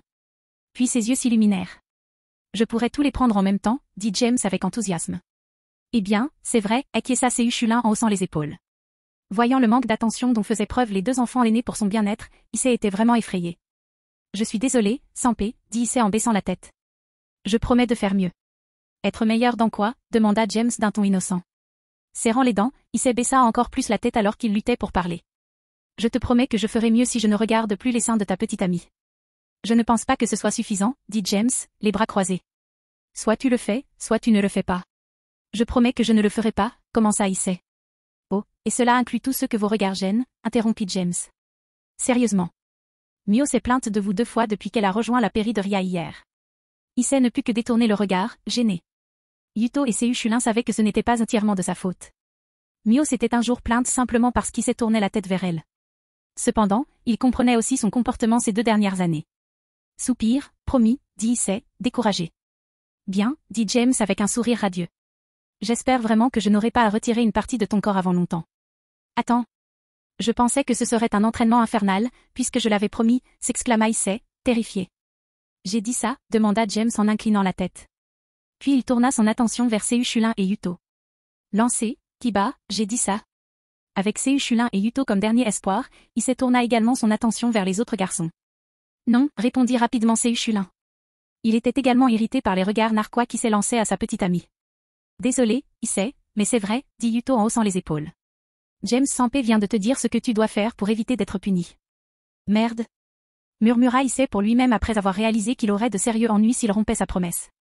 Cependant, avant qu'elle ne sombre trop profondément dans la dépression, la porte du vestiaire s'ouvrit. Ria et Akeno furent les premières à apparaître. Vêtues respectivement de bikinis blancs et violets, elles étaient magnifiques. James, peux-tu m'aider à mettre de la crème solaire? Demandèrent Ria et Akeno en s'approchant rapidement. Réalisant qu'ils avaient passé la même commande, ils s'arrêtèrent au même endroit. Puis, ils se regardèrent. Akeno, en tant que madreine, ne penses-tu pas que tu devrais me laisser passer en premier? Demanda Ria, l'irritation perceptible dans sa voix. Fufufu. Akeno rit de son rire habituel. Cependant, son rire n'était ni aussi doux ni aussi élégant que d'habitude. Il était plutôt empreint d'une détermination combative. En tant que nouvelle recrue du harem de James, tu deviens vraiment arrogante, n'est-ce pas, Ria? En entendant cela, le pouvoir démoniaque de Ria a commencé à augmenter en raison de sa colère. Tu pourrais répéter ça, Akeno? Demanda Ria, essayant de contenir sa colère. Ah, quoi de neuf? La nouvelle, la taquina Akeno. La princesse n'a-t-elle pas l'habitude d'attendre son tour comme une bonne fille? Ça suffit, Akeno, dit Ria en lançant des éclats d'énergie démoniaque brute sur Akeno. Allez, Ria, dit Akeno en souriant. Puis les 2 filles ont commencé à se déplacer autour de la piscine, se lançant des pouvoirs démoniaques. Tu t'en lasses parfois, demanda Flora, apparue pendant que Ria et Akeno se disputaient, les bras et la poitrine enroulés autour du bras gauche de James. Akeno aime juste taquiner Ria, dit James en souriant en regardant le maillot de bain de Flora. Au fait, tu es superbe dans ce maillot. Merci, répondit Flora avec un sourire éclatant en resserrant sa prise sur le bras de James. Alors, puisque tu es libre, pourrais-tu m'aider à mettre de la crème solaire sur mon dos? Bien sûr, répondit James. Puis il prit Flora à part et lui tendit la serviette. Alors qu'il s'apprêtait à l'aider, Shuna et Shion s'approchèrent. Pourrais-tu m'aider à mettre de la crème solaire aussi? Demanda timidement Shuna en rougissant. Moi aussi, s'exclama Shion, tout excité. Bien sûr que ça ne me dérange pas, répondit James avec un sourire. À ces mots, le rouge de Shuna s'accentua tandis que Shion affichait un sourire radieux. Au même moment, Asia demanda à Issei de l'aider à mettre de la crème solaire. Naturellement, Issei accepta. Bien qu'il fût ravi d'aider une fille à se mettre de la crème solaire, il craignait encore plus la punition de James s'il regardait trop les seins rebondissants de Ria et Akeno. Finalement, tandis que James aidait Flora à appliquer la crème solaire, une file de filles se forma, réclamant son aide pour l'appliquer. À la surprise de James, même Mio était partante. Lorsqu'il la regarda, perplexe, Mio détourna simplement le regard et marmonna. La prochaine personne qui le surprit fut Koneko, vêtue d'un maillot de bain de l'école. Aucun endroit difficile d'accès n'était exposé dans un tel maillot. Se chassant de cette pensée, James regarda la dernière personne qui l'avait déconcerté. Ayam, qu'est-ce que tu portes? Demanda James en lançant un regard froid au ninja yokai. En entendant cela, tous les présents s'arrêtèrent et regardèrent Ayam. Ils furent alors stupéfaits de voir ce qu'elle portait. Au lieu d'un maillot de bain, elle se promenait avec seulement ses parties intimes, comme ses tétons et son aine, recouvertes de bandages de différentes tailles. Je porte un maillot de bain, James-sama, répondit Ayam en frissonnant. Quelque chose ne va pas? En entendant sa réponse effrontée, la température dans les yeux de James baissa encore de quelques degrés. Va mettre un maillot de bain approprié, ordonna James. Une fois de plus, Ayam frissonna. Elle sentait le bandage de gaz qui recouvrait son aine absorber ses fluides. Mais c'est tout ce que j'ai apporté, dit Ayam, les joues rouges. Alors, rentre chez toi et achète-en un nouveau, dit James d'un ton dur. Et si tu n'as rien de présentable à ton retour, je te renvoie définitivement. Voyant le regard dans ses yeux et entendant le ton froid dans sa voix, Ayam fit de son mieux pour retenir l'orgasme qu'elle sentait venir et répondit à James. Compris, répondit Ayam. Un instant plus tard, elle disparut et trouva un endroit où savourer le plaisir qu'elle retenait. Merde. Marmonna James en réappliquant de la crème solaire sur tous les endroits difficiles d'accès de la flore. Qu'est-ce qui ne va pas, James? Demanda Flora en essayant de réprimer ses gémissements. Elle m'a encore eu, dit James avec un sourire ironique. En entendant cela, Shuna gloussa. Tu l'as traitée avec beaucoup de gentillesse ces 6 derniers mois, dit Shuna avec un sourire et un rougissement. Je pense qu'elle a besoin de se défouler de temps en temps. Je parie qu'elle est plus inquiète à propos de d'avoir James dans son organisme en ce moment, dit Flora avec un sourire entre deux gémissements. En entendant les gémissements de Flora, toutes les filles qui attendaient leur tour rougirent légèrement. Finalement, James termina d'appliquer la crème solaire sur Flora et la passa à Shuna, Shion, Koneko, Maria, Mio, Mizore, Moka, Akeno et Ria. Après avoir passé près d'1 heure à aider les filles à appliquer la crème solaire, James avait très soif à plus d'un titre. Cependant, il réalisa qu'il avait oublié sa bouteille d'eau dans les vestiaires. Salut les gars, je reviens tout de suite, dit James en se tournant vers les vestiaires. J'ai oublié ma bouteille d'eau dans les vestiaires. Reviens vite, cria Ria depuis la piscine. Sur ce, James retourna au vestiaire. Alors qu'il approchait de la porte, Xenovia l'ouvrit et sortit vêtue d'un bikini blanc. Sifflet. Je dois dire que tu portes bien ce costume, dit James en souriant. Merci, dit Xenovia, la tête baissée. Soupir. Pourquoi baisses-tu la tête? Demanda James en soupirant. Je sais que j'ai été un peu dur avec toi tout à l'heure. Mais tu dois comprendre que nous n'étions pas exactement sur la même longueur d'onde. Mais les choses ont changé maintenant. En entendant cela, Xenovia leva la tête. Puis elle parla. Je croyais que tu me détestais, dit Xenovia en rougissant légèrement. Personne n'a jamais été aussi dur avec moi. Enfin, à part les démons qui voulaient me tuer. Pour être honnête, je ne t'ai jamais détesté, dit James avec indifférence. Tu n'étais pas assez fort pour me blesser, ni pour blesser les gens qui me sont chers, et tu n'as rien fait que je puisse considérer comme impardonnable. Mais tu as réagi si violemment quand j'ai menacé Asia ce jour-là, dit Xenovia, la voix confuse. Oh, ça, dit James, se rappelant comment il protégeait Asia. Ça m'a mis en colère que quelqu'un puisse remettre en question une personne aussi gentille et douce qu'Asia. J'ai en quelque sorte projeté sur toi mes problèmes avec l'Église en général. Je suis désolée. Surprise par les excuses de James, Xenovia le fixa d'un air absent quelques instants. Puis, lorsqu'elle reprit ses esprits, elle reprit la parole. Je te trouve intéressant, James, dit Xenovia en maintenant le contact visuel. J'aimerais beaucoup avoir l'occasion de mieux te connaître et d'avoir un enfant avec toi. Pardon, quoi? Répondit James d'un ton sincèrement confus. C'est un grand pas, non? Vraiment, dit Xenovia en secouant doucement la tête. Après avoir quitté l'église, j'ai réalisé que je n'avais jamais rien fait de ce que font les filles normales. Regardez-moi ça. Xénovia a montré son bikini. J'ai juste mis ça parce que je n'avais aucune idée de ce que j'étais censée faire, dit Xénovia sans changer d'expression. Je ne sais rien de ce que vivent les filles normales de mon âge. Alors j'ai fait une liste de choses que je veux faire, comme les filles normales. Et avoir un bébé est en tête de liste. En entendant cela, James comprit ce qu'elle voulait dire, mais sentit que cette fille avait besoin d'une éducation sérieuse sur ce qui serait considéré comme du bon sens. Soupir. Attends ici, je vais mettre ma bouteille d'eau là-dedans et je reviens à la piscine avec toi, dit James en se tournant vers la porte des vestiaires. On ne peut pas avoir un bébé maintenant, demanda Xénovia d'un ton innocent. Non, tu es trop jeune et mentalement immature pour être père, dit James sans se retourner. En entendant cela, Xénovia ne put que bouder. Quelques instants plus tard, James sortit des vestiaires, une bouteille d'eau à la main. Puis, lui et Xénovia se dirigèrent vers la piscine. À son retour, James envoya Xénovia jouer avec les autres. Puis, il prit Ria et Akeno à part et leur expliqua la conversation qu'il venait d'avoir avec Xénovia. Tu dois lui donner quelques leçons pour qu'il acquiert un peu de bon sens ou quelque chose comme ça, dit James, concluant ses réflexions sur l'exorciste. Soupir. J'imagine que tu as raison, dit Ria avec un soupir exaspéré. Je lui ferai suivre des cours sur ce sujet après l'école quelques jours par semaine. Je te suggère aussi de l'entraîner sérieusement au contrôle de l'énergie, dit James en fronçant légèrement les sourcils. Je me souviens qu'elle avait dit qu'elle n'avait pas réussi à gérer correctement la puissance destructrice de Durandal lors de son combat contre Fried. Ce n'est pas une mauvaise idée, en tout cas, dit Akeno en souriant. Le contrôle a été la première chose sur laquelle on a tous travaillé après avoir été recrutés, non? C'est vrai, dit James en hochant la tête. Même si une personne n'a fait que l'exercice de contrôle pour pouvoir jouer avec l'eau. Et bref, revenons à nos festivités, dit Ria en se retournant et en s'éloignant rapidement. Alors, c'était elle, hein? Demanda Akeno avec un sourire malicieux. Oui, c'était elle, dit James avec un sourire malicieux similaire. Alors, ils ont poursuivi Ria et ont passé le reste de la journée à s'amuser.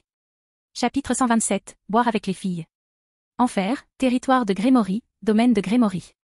Pendant que James et son groupe nettoyaient puis jouaient dans la piscine du salon du domaine Grémory, Venlana était de nouveau derrière le bar. Devant elle, Léona, Ria et Greffia sirotaient leur boisson. Lorsque sa demande de chanter au karaoké fut refusée, une lueur malicieuse passa dans les yeux de Léona, bien plus forte que d'habitude.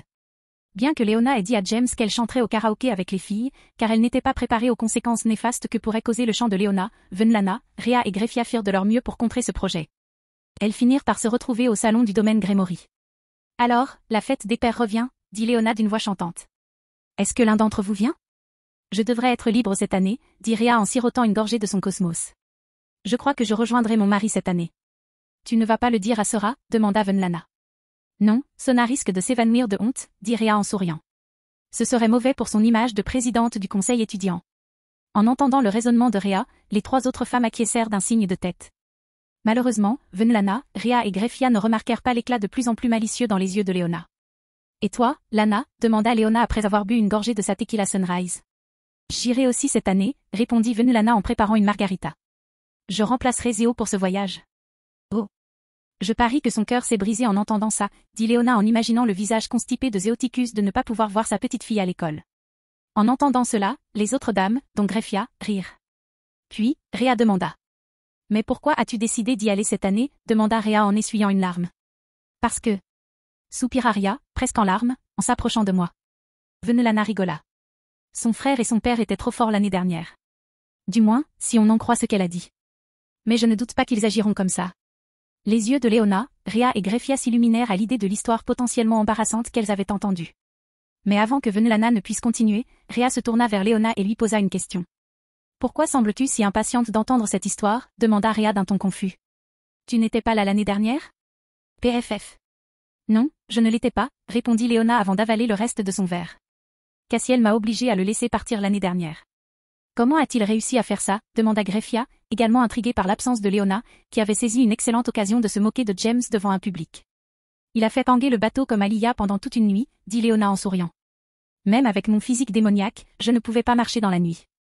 Les trois autres femmes eurent collectivement un hoquet de surprise. Puis elles regardèrent Léona avec envie. J'aimerais que Zéo soit plus intéressé par le sexe, dit Venelana avec une pointe de dépit. Mais nous savons tous les deux que nous ne sommes plus amoureux l'un de l'autre. Et ce serait bizarre de faire l'amour juste pour le plaisir après toutes ces années. Mais ce n'est pas comme si je t'empêchais de chercher quelqu'un d'autre, n'est-ce pas? Demanda Ria avec curiosité. C'est vrai, répondit Venelana. Mais je n'ai encore trouvé personne. Eh bien, si tu divorces, tu pourrais essayer James, dit Léona, légèrement vexée. Il faudrait que tu sois capable de supporter de faire partie d'un harem. Une fois de plus, Venlana, Rhea et Greffia eurent le souffle coupé. Venlana et Rhea se souvinrent également de l'intention meurtrière révélée par Léona la fois où Venlana avait plaisanté en parlant d'expérience sur James. Qu'est-il arrivé à ton changement d'attitude, Léona demanda Venlana, sceptique. Tu étais prête à me tuer quand j'en ai plaisanté il y a 2 ans. Non, non, non. Léona agita le doigt pour réfuter Venlana. J'étais prête à te tuer pour avoir plaisanté sur le fait que tu trompais ton mari. En fait, je pense qu'une femme comme toi serait bien pour James. C'est à ce moment-là que Venlana et Rhea ont réalisé. Maintenant que tu le dis, Sona a dit quelque chose à ce sujet après le voyage scolaire que j'ai fait, dit Rhea, essayant de se souvenir du terme utilisé. Léona déteste NTR, gloussa Venlana. Ça me paraît évident maintenant. Oui, c'est vrai. Rhea rit. Bien que Greffia ne participait pas à la conversation, elle souriait tout du long. Le remarquant, Venlana se tourna vers elle. On dirait vraiment que Léona est la seule à pouvoir te faire perdre ce masque stoïque que tu portes toujours, plaisanta Venlana. La dernière fois que tu es venu boire un verre, tu es resté inexpressive du début à la fin. Même après t'être fait jeter de la merde au visage. Greffia rougit légèrement face à la provocation de Venlana. Au lieu de répondre, elle choisit de boire une grande gorgée de sa boisson. Cela, bien sûr, fit rire les 3 autres une fois de plus. Quoi qu'il en soit, peut-être que sortir avec James n'est pas une si mauvaise idée, dit Venlana en posant sa paume sur sa joue avec un léger rougissement. Le rire cessa immédiatement alors que Léona, Rhea et Greffia fixaient Venlana. D'après les histoires que j'ai pu glaner auprès de Rhea, James a hérité de Cassiel le talent dont Léona parlait, dit Venlana en souriant. Apparemment, il a réussi à les rendre, elle et Akeno, incapables de marcher pendant une demi-journée après leur dernière nuit ensemble. Oh mon Dieu, dit Rhea en se couvrant élégamment la bouche. Greffia ne dit rien, mais son visage rougit légèrement. Léona, quant à elle, sourit fièrement. C'est mon garçon, dit Léona avant d'avaler le reste de sa boisson. Je crois que tu en as assez, Léona, dit Venlana avec un sourire en regardant Léona ivre. Oui, probablement déjà, dit Léona avec un sourire niais. Alors pourquoi ne m'en fais-tu pas un autre? Sachant ce qui allait arriver, Venlana sourit et commença à préparer un autre verre pour Léona. Un verre avec une quantité d'alcool sensiblement réduite. Le quatuor continua à bavarder sur leur vie sexuelle pendant quelques minutes encore. Finalement, Rhea réalisa qu'il s'était éloigné du sujet. Aussi amusant que cela ait été, je veux quand même savoir ce qui s'est passé le jour de la fête des pères l'année dernière, dit Rhea en souriant. Comment Zéoticus et Sirzek ont-ils pu embarrasser Rhea au point de la faire venir en pleurs? Une fois de plus, les yeux de Léona s'illuminèrent. Venlana, quant à elle, était visiblement intéressée par l'histoire. Voyant que l'histoire revenait au sujet initial, Venlana sourit et leur parla de la fête des pères de l'année dernière. Greffia était également intéressée. Bien qu'elle y ait également assisté l'année précédente, en compagnie de Sirzek, entendre le point de vue de Rhea était intéressant. Après quelques minutes remplies de sourires et de rires, Venlana a terminé de raconter les événements, du point de vue de Rhea. Elle a un peu embelli, dit Greffia avant de prendre une gorgée de sa boisson. Puis, après l'avoir reposée sur le sous-verre, elle poursuivit. Mais c'est à peu près ce qui s'est passé. Vraiment, demandèrent Léona et Rhea à l'unisson. Répondit Greffia en hochant la tête. Si tu étais là et que tu as vu ça, pourquoi ne t'es-tu pas arrêté, demanda Rhea tandis que Léona riait hystériquement. Parce que je ne suis qu'un serviteur, répondit Greffia en rougissant. Remarquant le rougissement, Léona arrêta de rire. Et quelle est la vraie raison, demanda Léona en levant les yeux au ciel. Sur ce, le rouge de Greffia s'accentua. Puis, se couvrant le visage de ses mains, elle répondit à la question. Parce que j'ai dû me concentrer très fort pour ne pas rire aux éclats, a déclaré Greffia en riant derrière ses mains. Sans attendre cette réponse, Léona, Venlana et Rhea se figèrent. Finalement, tout le monde éclata de rire hystériquement, et Léona frappa le bar à plusieurs reprises. Après avoir ri quelques minutes de plus qu'il n'aurait dû à cause de l'alcool, chacun parvint enfin à se contrôler. Eh bien, je suppose que c'est une bonne raison pour remplacer Zéoticus pour la fête des pères cette année, dit Rhea en reprenant son souffle et en essuyant ses larmes.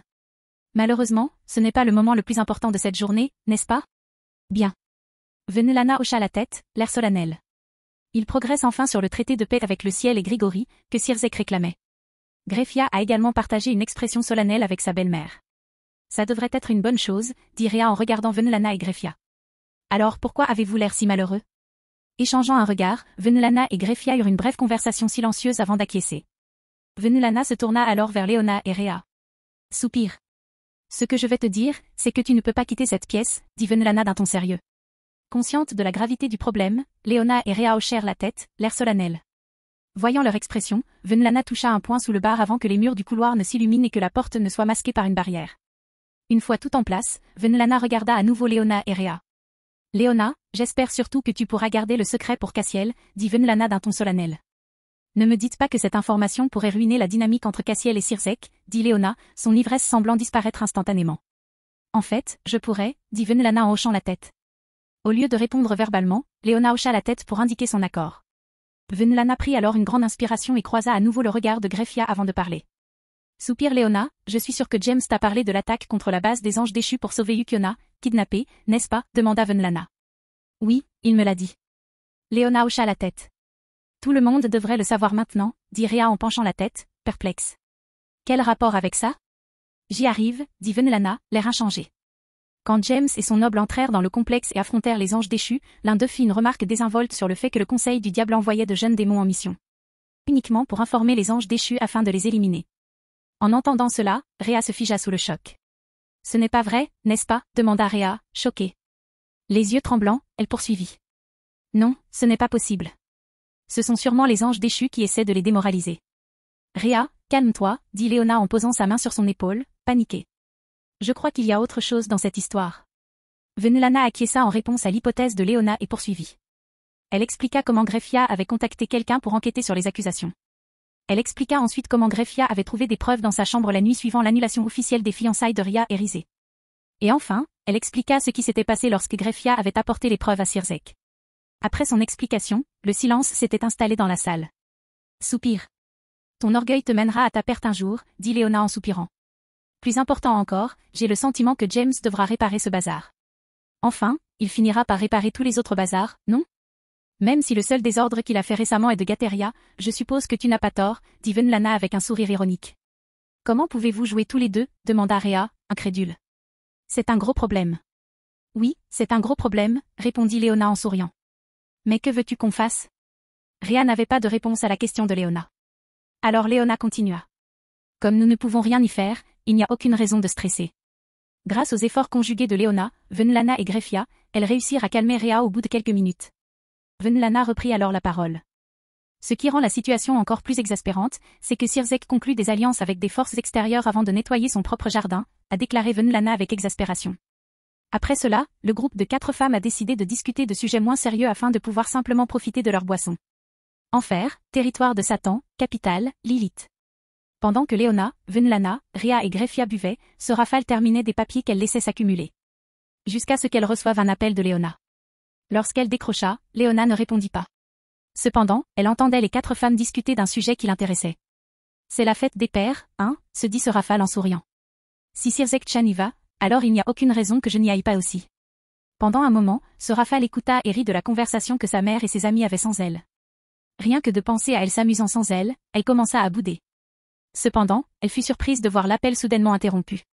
Comprenant que Léona essayait de l'informer secrètement de la fête des pères, elle décida de ne pas rappeler. Ce serait mal de dénoncer Léona. Ne t'inquiète pas, Sautan, je serai là pour te voir bientôt, dit ce rafale avec un sourire alors qu'elle retournait travailler sur ses papiers. Chapitre 128, Pensée des dirigeants. Ciel, 6e ciel. Pendant que James et les autres s'amusaient à la piscine de l'Académie Kuo, les 4 grands séraphins, qui commandaient les forces du ciel, discutèrent de l'incident avec Cocabiel. Ce rapport a-t-il été vérifié? Demanda Raphaël en lisant le rapport d'incident. D'après nos agents vivant au Japon, tout ce qui se dit ici est vrai, répondit Michael avec un doux sourire. Michel, le chef intérimaire du ciel après la mort de Dieu, est un homme grand, aux longs cheveux blonds et aux yeux verts. On le voit souvent vêtu d'une robe rouge avec une ceinture blanche, une croix dorée et des épaulettes dorées. Comme les autres grands séraphins, il possède 12 ailes qui lui poussent dans le dos. Cependant, contrairement aux autres, les siennes sont dorées et non blanches. Ce ne sera pas un problème, demanda Uriel en consultant le même rapport d'incident. Cette génération de l'empereur dragon rouge est un démon. Comment est-ce possible? En fait, c'est un demi-démon. Gabrielle, la seule femme parmi les 4 grands séraphins, répondit avec un sourire innocent. C'est dommage qu'elle soit morte en couche. Gabrielle, également reconnue comme la plus belle femme du ciel, est une femme extrêmement belle avec des cheveux blonds bouclés, des yeux verts et 6 paires d'ailes à plumes blanches poussant dans son dos. On dirait presque que tu la connais personnellement, dit Raphaël en haussant un sourcil. En fait, oui, répondit Gabrielle avec un sourire. Je l'ai rencontrée une fois, alors que je patrouillais dans le monde des humains. C'était une femme au grand cœur. Si elle était si gentille, comment a-t-elle pu donner naissance à un enfant démon? Demanda Uriel, un peu gêné. Bien que les démons soient des créatures du péché, cela ne les rend pas intrinsèquement mauvais, dit Michael d'un ton doux. Et le jeune homme qui a vaincu le père de Cocabiel n'est pas comme les autres démons. Maintenant que tu le dis, il semble être le fils d'un survivant des expériences d'Hadès, dit Uriel, toujours en train de consulter le rapport. J'ai toujours été impressionné par la beauté d'une lignée aussi dangereuse. Oh, tu parles de cette fleur de cerisier, n'est-ce pas? Demanda Gabriel avec enthousiasme. J'ai toujours rêvé de la voir de près. Les fleurs de cerisier sont si belles.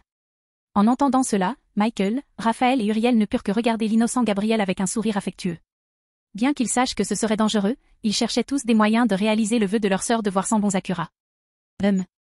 Michael toussa légèrement pour tenter d'engager la conversation. Alors, que penses-tu de l'attaque de Cocabiel? Si je devais deviner, ce fauteur de guerre cherchait à relancer la grande guerre, dit Raphaël, exaspéré.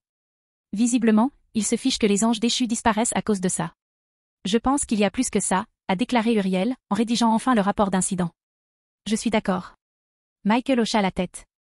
Le fait qu'il ait invoqué 3 cerbères pour gagner du temps pour Valpe Galilée, livré à l'église par les démons, était clairement un signe avant-coureur. Penses-tu qu'il était un allié d'Hadès? Demanda Raphaël. Est-ce que cela signifie que le panthéon grec est à l'origine d'une nouvelle guerre entre les factions bibliques? Je n'en suis pas sûr, dit Michael en secouant la tête. Ce dont je suis sûr, c'est qu'il y a plus que ce que l'on voit. Alors, Michael, que penses-tu qu'on devrait faire? Demanda Gabriel, le même sourire innocent aux lèvres. Je pense que nous devrions prêter une attention particulière au terme de ce traité de paix que les anges déchus et les démons réclament, a déclaré Michael. Et maintenant que nous savons que chacun d'eux compte un dragon céleste dans ses rangs, il est encore plus impératif pour nous de mettre fin à ces hostilités et à ces pertes inutiles. En entendant cela, les 3 autres séraphins prirent quelques instants pour y réfléchir. Puis, un par un, ils hochèrent la tête. Souriant à la vue de ses frères, Michael sourit et reprit la parole. Donc, si nous sommes tous d'accord, nous devrions envisager les conditions qui aboutiront au meilleur résultat pour le ciel, sans aliéner les intérêts des autres factions. Hochant une fois de plus la tête, les 4 grands séraphins passèrent un autre temps à décider ce qu'ils voulaient et ce qu'ils pouvaient apporter aux négociations de paix. Enfer, territoire de Grigori, quartier général de Grigori. Alors, qu'allez-vous faire à propos de Cocabiel? A demandé Shemazé, le vice-gouverneur général de Grigori. Il sera emprisonné à Cocyte, répondit Azazel, le gouverneur général de Grigori, tout en restant concentré sur ses recherches sur Sacred Gear. À l'instar des 4 grands séraphins du ciel, les 2 plus hauts dirigeants de Grigori discutaient de l'incident provoqué par Cocabiel dans le monde des humains. Azazel, grand et bel homme de corpulence moyenne, aux cheveux noirs, à la frange dorée, au bouc noir et aux yeux violets, semblait bien moins intéressé que Shemazé, bel homme aux cheveux blancs argentés et aux yeux violets. Plutôt que de s'investir pleinement dans la conversation, Azazel était bien plus intéressé par l'enquête qu'il menait. Soupir. Tu sais, si tu prêtais plus d'attention aux affaires des Grigori, des choses comme ça n'arriveraient jamais, dit Shemazé avec un soupir las. Ça ne te tuerait pas d'agir au moins comme le chef des Grigori. Peut-être, dit Azazel avec un sourire malicieux. Je n'ai jamais été fait pour diriger une organisation. Tu devrais juste prendre les choses en main.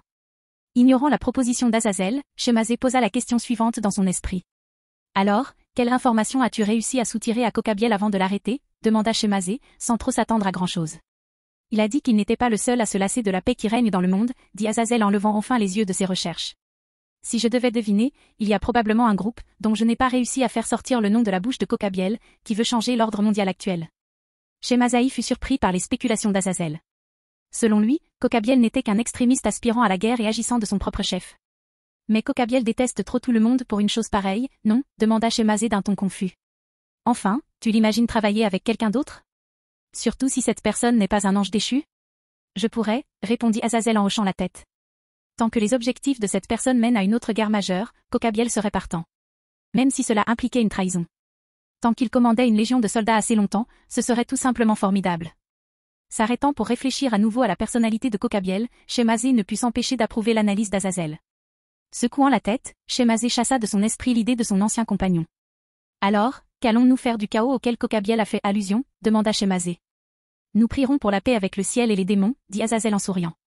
J'espère que tu seras d'accord. Si tu le es, j'aurai plus de temps pour étudier Sacred Gears. Soupir. Tu es toujours aussi concentré, dit Shemazé avec exaspération. Alors on devrait commencer à travailler sur la proposition de paix. Même si je ne suis pas d'accord avec ton raisonnement, je suis d'accord, il est temps que ces escarmouches inutiles cessent. Qu'est-ce qui ne va pas avec ma raison? Demanda Azazel, l'air offensé. Tout le monde a une passion. Et la mienne, c'est la recherche sur les Sacred Gears. Et ta raison de vouloir la paix n'aurait rien à voir avec le fait que l'empereur Dragon Rouge est parmi les démons cette fois, n'est-ce pas? Bien sûr, s'exclama Azazel avec enthousiasme. Ce serait fantastique de pouvoir tester et observer les différences entre Boosted Gear et Divine Dividing. Pas étonnant, dit Shemazé en regardant le visage. Enfer, territoire de Satan, capitale, Lilith. Ce James a vraiment grandi vite, dit Ajuka en relisant le rapport d'incident de Cocabiel. Il y a 3 ans à peine, il est devenu un diable de haut rang, et maintenant il se bat contre le conseil Grigori. Oui, c'est vrai, répondit Sirzek avec un sourire. Riatan semble être entre de bonnes mains. Fais attention, Sirzek, répondit Ajuka avec un sourire. je ne tarderai peut-être pas à t'oublier. En entendant cela, Sirzek garda le sourire. Pourtant, intérieurement, il ricanait. James est peut-être bon, mais il est impossible qu'il soit plus fort que moi, pensa Sirzek en affichant intérieurement un sourire suffisant. Sachant exactement ce que pensait son vieil ami, Ajuka ne put que secouer la tête avec un sourire ironique. Il l'avait dit un jour, l'orgueil précède la chute. Il semble pourtant que James aurait pu gagner sans utiliser Boosted Gear s'il n'avait pas veillé à protéger la ville et tous ses habitants, dit Ajuka, véritablement impressionné par la force du jeune demi-démon. Oui, c'est vraiment impressionnant pour quelqu'un d'aussi jeune. Sirzek hocha la tête en guise de réponse. J'aimerais aussi voir qui était le plus fort entre James et l'empereur Dragon Blanc. Cela aurait certainement été un combat amusant à regarder, a déclaré Ajuka en hochant la tête. Plus important que la victoire de James sur Cocabiel, que penses-tu du fait que Cocabiel ait pu invoquer ses chiots à 3 têtes, demanda Sirzek en plissant les yeux. Le squelette fourre son nez dans des choses qui ne le concernent pas, répondit Ajuka en plissant les yeux. Mais je pense qu'il y a bien plus que ça. Moi aussi, dit Sirzek en se calant dans son fauteuil. On dirait qu'il nous manque quelque chose. Nous attendons que les anges déchus nous donnent les résultats de l'interrogatoire de Cocabiel, haussa les épaules Ajuka. Avec un peu de chance, répondit Sirzek. Les 2 hommes restèrent silencieux quelques instants. Finalement, ce fut Sirzek qui rompit le silence. Si les anges déchus acceptent le traité de paix, ils accepteront probablement de partager avec nous les informations qu'ils ont reçues de Cocabiel, a déclaré Sirzek, un sourire revenant sur son visage. C'est un grand « si », dit solennellement Ajuka. Nous sommes l'ennemi depuis des milliers d'années. Il ne sera pas facile pour tout le monde de mettre fin à cette haine ancestrale. Je sais, mais tout ce que nous pouvons faire, c'est essayer. Enfer, territoire du grand roi, domaine de Baël. Comme les autres chefs des 3 factions, Zekram Baël réfléchissait également aux événements de l'incident de Cocabiel. Cependant, plutôt que de considérer l'incident dans son ensemble, il se concentra davantage sur l'implication du jeune démon, et plus particulièrement celle de James. Penser que ce jeune homme est déjà si fort, pensa Zekram à voix haute. Après cette réflexion, Zekram reprit le rapport d'incident.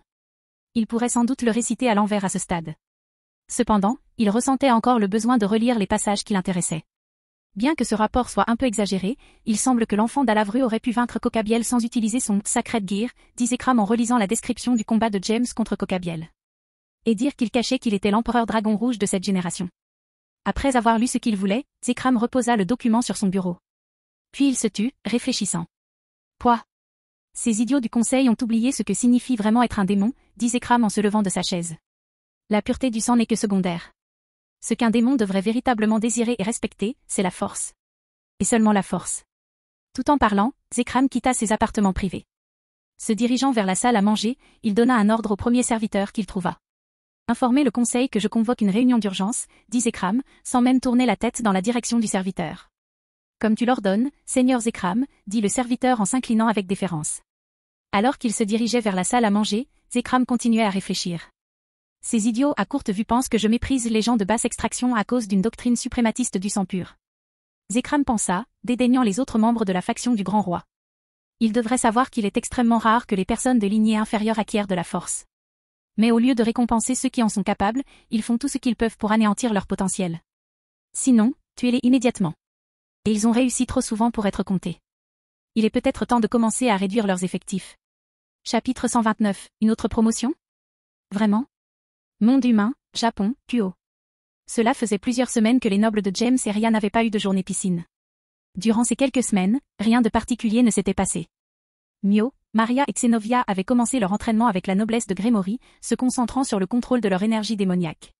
De plus, le transfert de Xenovia était devenu officiel, et dès la reprise des cours après la piscine, Xenovia s'est associée à Issei et Asia. Et, comme la plupart des nobles démons de Rya, elle a rejoint le club de recherche occulte. Étonnamment, Rya n'a pas demandé à Mio et Maria de changer de club comme elle l'avait fait avec Issei. Pourtant, Issei continue de venir au club de MMA pour s'entraîner avec elle. Elle a préféré qu'elle travaille avec James. Après tout, ils étaient bien plus en retard en termes d'entraînement que leur père. Elle a donc demandé à James de les entraîner pour elle, car il était bien meilleur qu'elle. En classe de 3A, James, Rya, Sona, Akeno, Tsubaki et Flora étaient réunis autour de la table de Raya, tandis que celle-ci était assise. En attendant la première sonnerie, ils ne purent s'empêcher de discuter d'un des sujets les plus brûlants des enfers. C'est vrai, demanda Raya, incrédule. N'a-t-il pas été promu à la haute société il y a 3 ans à peine? En fait, il y en avait 4, dit James en levant 4 doigts de sa main gauche. Ce n'est pas le sujet, s'exclama Raya d'une voix forte, attirant l'attention des autres étudiants. Calme-toi, Raya, dit Sona en posant la main sur l'épaule de l'évêque. Ça ne devrait pas être si surprenant, si on y réfléchit bien. Comment cela ne peut-il pas être surprenant? Demanda Raya en regardant Sona avec incrédulité. C'est grâce à tout ce qu'il a accompli et aux missions qu'il a accomplies depuis qu'il a atteint la classe supérieure, répondit Ria. Il a accepté de devenir notre garde et celle de Sona. Il a reçu le crédit qu'il méritait pour avoir protégé Kuno. Il nous a guidés dans la défense du Yuke rebelle. Il a sauvé Yukiona, kidnappé. Et, dernier point, mais non des moindres, il a vaincu Kokabiel en combat singulier. Oh, et n'oublions pas l'incident de Temenigru, dit Akeno en souriant. Bien que Dante ait fait la majeure partie du travail, James était là et a dû intervenir pour terminer le travail. Après avoir entendu tout ce que James avait fait ces dernières années, Rhea fut choquée. Puis elle se tourna vers James et le regarda avec pitié. Tu sais, Rhea, je n'éprouve pas la même chose quand tu me regardes, dit James avec un sourire ironique. On dirait que tu regardes un patient en phase terminale. Cependant, Rhea ne répondit pas immédiatement, et même les autres filles commencèrent à la regarder d'un air interrogateur. Puis, après quelques instants, Rhea parla enfin. Je suis vraiment désolée, dit Rhea, conservant le regard compatissant qu'elle avait adressé à James. Je ne savais pas que tu étais si malade. Tout le monde fut choqué d'entendre les paroles de Rhea. James fronça les sourcils, incapable de comprendre de quoi parlait Rhea. Malade, de quoi parles-tu demanda James, perplexe. Je n'ai jamais été malade de ma vie. Si l'on exclut le coma de 3 jours dans lequel tu es tombé enfant, dit Sona avec désinvolture. En entendant cela, tout le monde, sauf James et Rhea, tourna son attention vers Sona avec surprise dans les yeux. Que veux-tu dire par là demandèrent Akeno et Flora simultanément. Pourquoi je ne suis pas au courant demanda Akeno. James, pourquoi ne nous en as-tu pas parlé demanda Flora. Parce que ce n'est pas si important, dit James en regardant Sona et en faisant un geste de la main pour répondre aux questions d'Akeno et Flora. C'est arrivé quand j'avais 6 ans. Zut, ça fait 12 ans, non? Bref, comme je l'ai dit, c'est arrivé quand j'avais 6 ans. Je me suis évanouie en jouant avec Riri et Sona. Après, je suis restée inconscient pendant 3 jours. En voyant l'air furieux de James et les réactions des autres filles, Sona réalisa qu'elle avait choisi un moment inopportun pour parler de l'incident. De ce fait, elle ne put s'empêcher de rougir et de baisser la tête, ce que James trouva vraiment mignon. Ils n'ont pas non plus réussi à déterminer la cause du problème, ajoutait Ria. Pendant tout son sommeil, James était en pleine forme. Donc, comme je l'ai dit, ce n'était pas important, dit James en agitant une fois de plus la main avec dédain. Maintenant, revenons au sujet. Enduré, l'interrompit Tsubaki. J'ai juste une dernière question. Mais elle ne concerne pas ton coma. Bien sûr, dit James en souriant. Vas-y. Si tu connais Ria et Sona depuis si longtemps, pourquoi as-tu un surnom pour Ria et pas pour Sona demanda Tsubaki avec curiosité. En y réfléchissant, Akeno, Rhea et Flora furent également curieuses. James appelait presque exclusivement Ria, Riri. Cependant, il appelait toujours Sona par son prénom. Maintenant que tu le dis, dit Akeno en déplaçant son regard entre les 3 proies présents. Ouais, ça me semble être du favoritisme, dit Flora en regardant James, attendant sa réponse. Tsubaki et Rhea hochèrent simplement la tête en réponse à la déclaration de Flora. James et Ria, en revanche, se contentèrent de rire. Sona, quant à elle, rougit encore plus. De plus, son expression gagnait en colère à mesure que le temps passait. Voyant cela, Akeno, Tsubaki, Rhea et Flora furent un peu déconcertés. Est-ce que j'ai posé une question qui commença à demander Tsubaki. Non, ne t'inquiète pas, dit James en riant. Est-ce que tout le monde sait comment ce raton appelle Sona? Après la question de James, les autres filles prirent un moment de réflexion. Ce fut ensuite Rhea qui répondit, car elle passe le plus clair de son temps avec ce rafale grâce à l'entraînement magique qu'elle est obligée de suivre. Si je me souviens bien, elle l'appelle Sautant, répondit Rhea. C'est vrai. James hocha la tête. C'est moi qui ai inventé ce surnom. Une fois de plus, tout le monde fut surpris. Personne ne s'attendait à ce que James soit celui qui invente ce surnom. Malheureusement, Sona, une fois devenue assez grande pour avoir honte des agissements de sa sœur, m'a interdit de l'appeler ainsi. James haussa les épaules. Probablement par gêne, si je devais deviner. C'est probablement parce que ça lui rappelle les actes honteux de ce rafale, dit Ria en riant. Ah, tais-toi, Riatan, dit Sona en fronçant les sourcils et en rougissant. Ne m'appelle pas comme ça, cria Ria en tremblant instinctivement. Ouais, avoir des frères et sœurs plus âgés, ça doit être une vraie galère, dit James en souriant. On ne sait jamais quand ils vont dire ou faire quelque chose qui va nous embarrasser en public. Mais ta mère peut aussi te mettre mal à l'aise en public, dit Flora en souriant. Alors pourquoi ne fais-tu pas semblant d'être nerveuse comme ces deux-là quand elle est là? Oh, la réponse est assez simple, dit James en gardant le sourire. C'est parce que je sais toujours quand ma mère va me faire honte en public. La vraie question est, puis-je empêcher ça avant que ça n'arrive? Sur ce, tout le monde, sauf Ria et Sona, éclata de rire. Une fois les rires apaisés, James tourna son regard vers Rhea et prit la parole. Alors dis-moi, pourquoi as-tu dit que j'étais malade? Demanda James avec un air curieux. Ria, Sona, Akeno, Tsubaki et Flora tournèrent également leur attention vers Rhea, attendant sa réponse. Rhea ajusta alors ses lunettes imaginaires, comme celles de Sona, et répondit à la question de James. D'après mon diagnostic, James Coon, vous souffrez de ce qu'on appelle le syndrome du protagoniste, répondit Raya sur le ton le plus professionnel qu'elle put adopter. Une terrible maladie qui provoquera bien plus d'incidents qu'un homme normal n'imaginerait en souffrir. Une maladie qui le laissera souvent épuisé mentalement et physiquement, et qui pourrait même l'entraîner dans sa mort. En voyant l'imitation de Sona par Raya, tout le monde, sauf Sona, ne put s'empêcher de rire. Cependant, en entendant son explication, tous, sauf James, éclatèrent de rire. James, quant à lui, pinçait les lèvres à plusieurs reprises. Le pire, c'est qu'il ne pouvait réfuter les affirmations de Raya. Il se retrouvait souvent impliqué dans des événements en tant que protagoniste de manga, de romans légers ou d'animes. Finalement, les rires des filles s'apaisèrent. Mais avant qu'elle puisse continuer, la première cloche retentit. Au même moment, tout le monde retourna à sa place à contre-cœur tandis que le professeur ouvrait la porte et entrait dans la classe. Enfer, territoire de Satan, capitale, Lilith.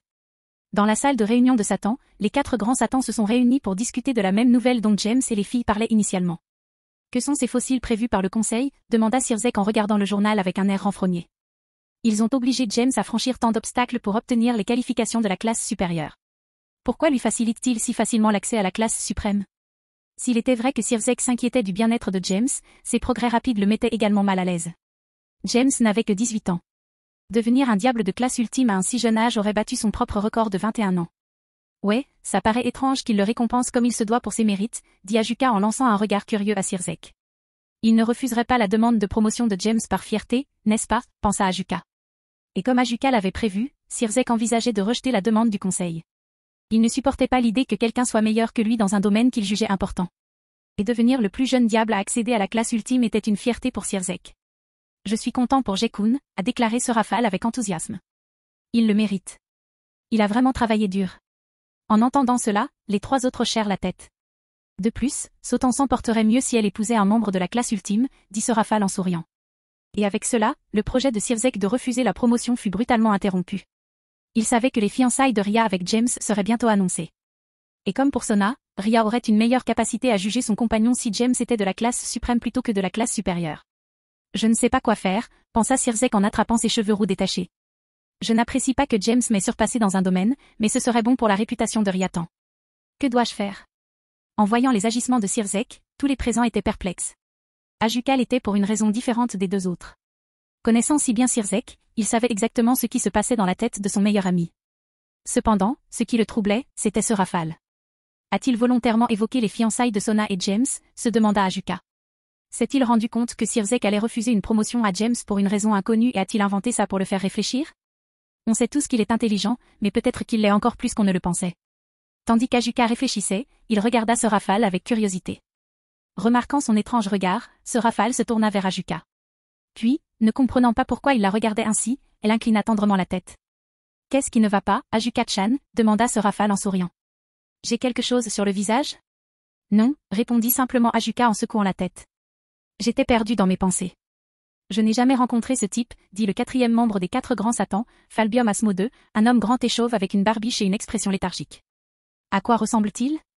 Il est charismatique et espiègle, dit Sirzek avec un sourire sincère et affectueux. En termes d'entraînement, il doit être le démon le plus travailleur des enfers. Et son talent pourrait bien être surpassé par le mien. Travailler dur?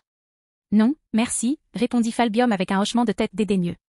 Je l'évite autant que possible.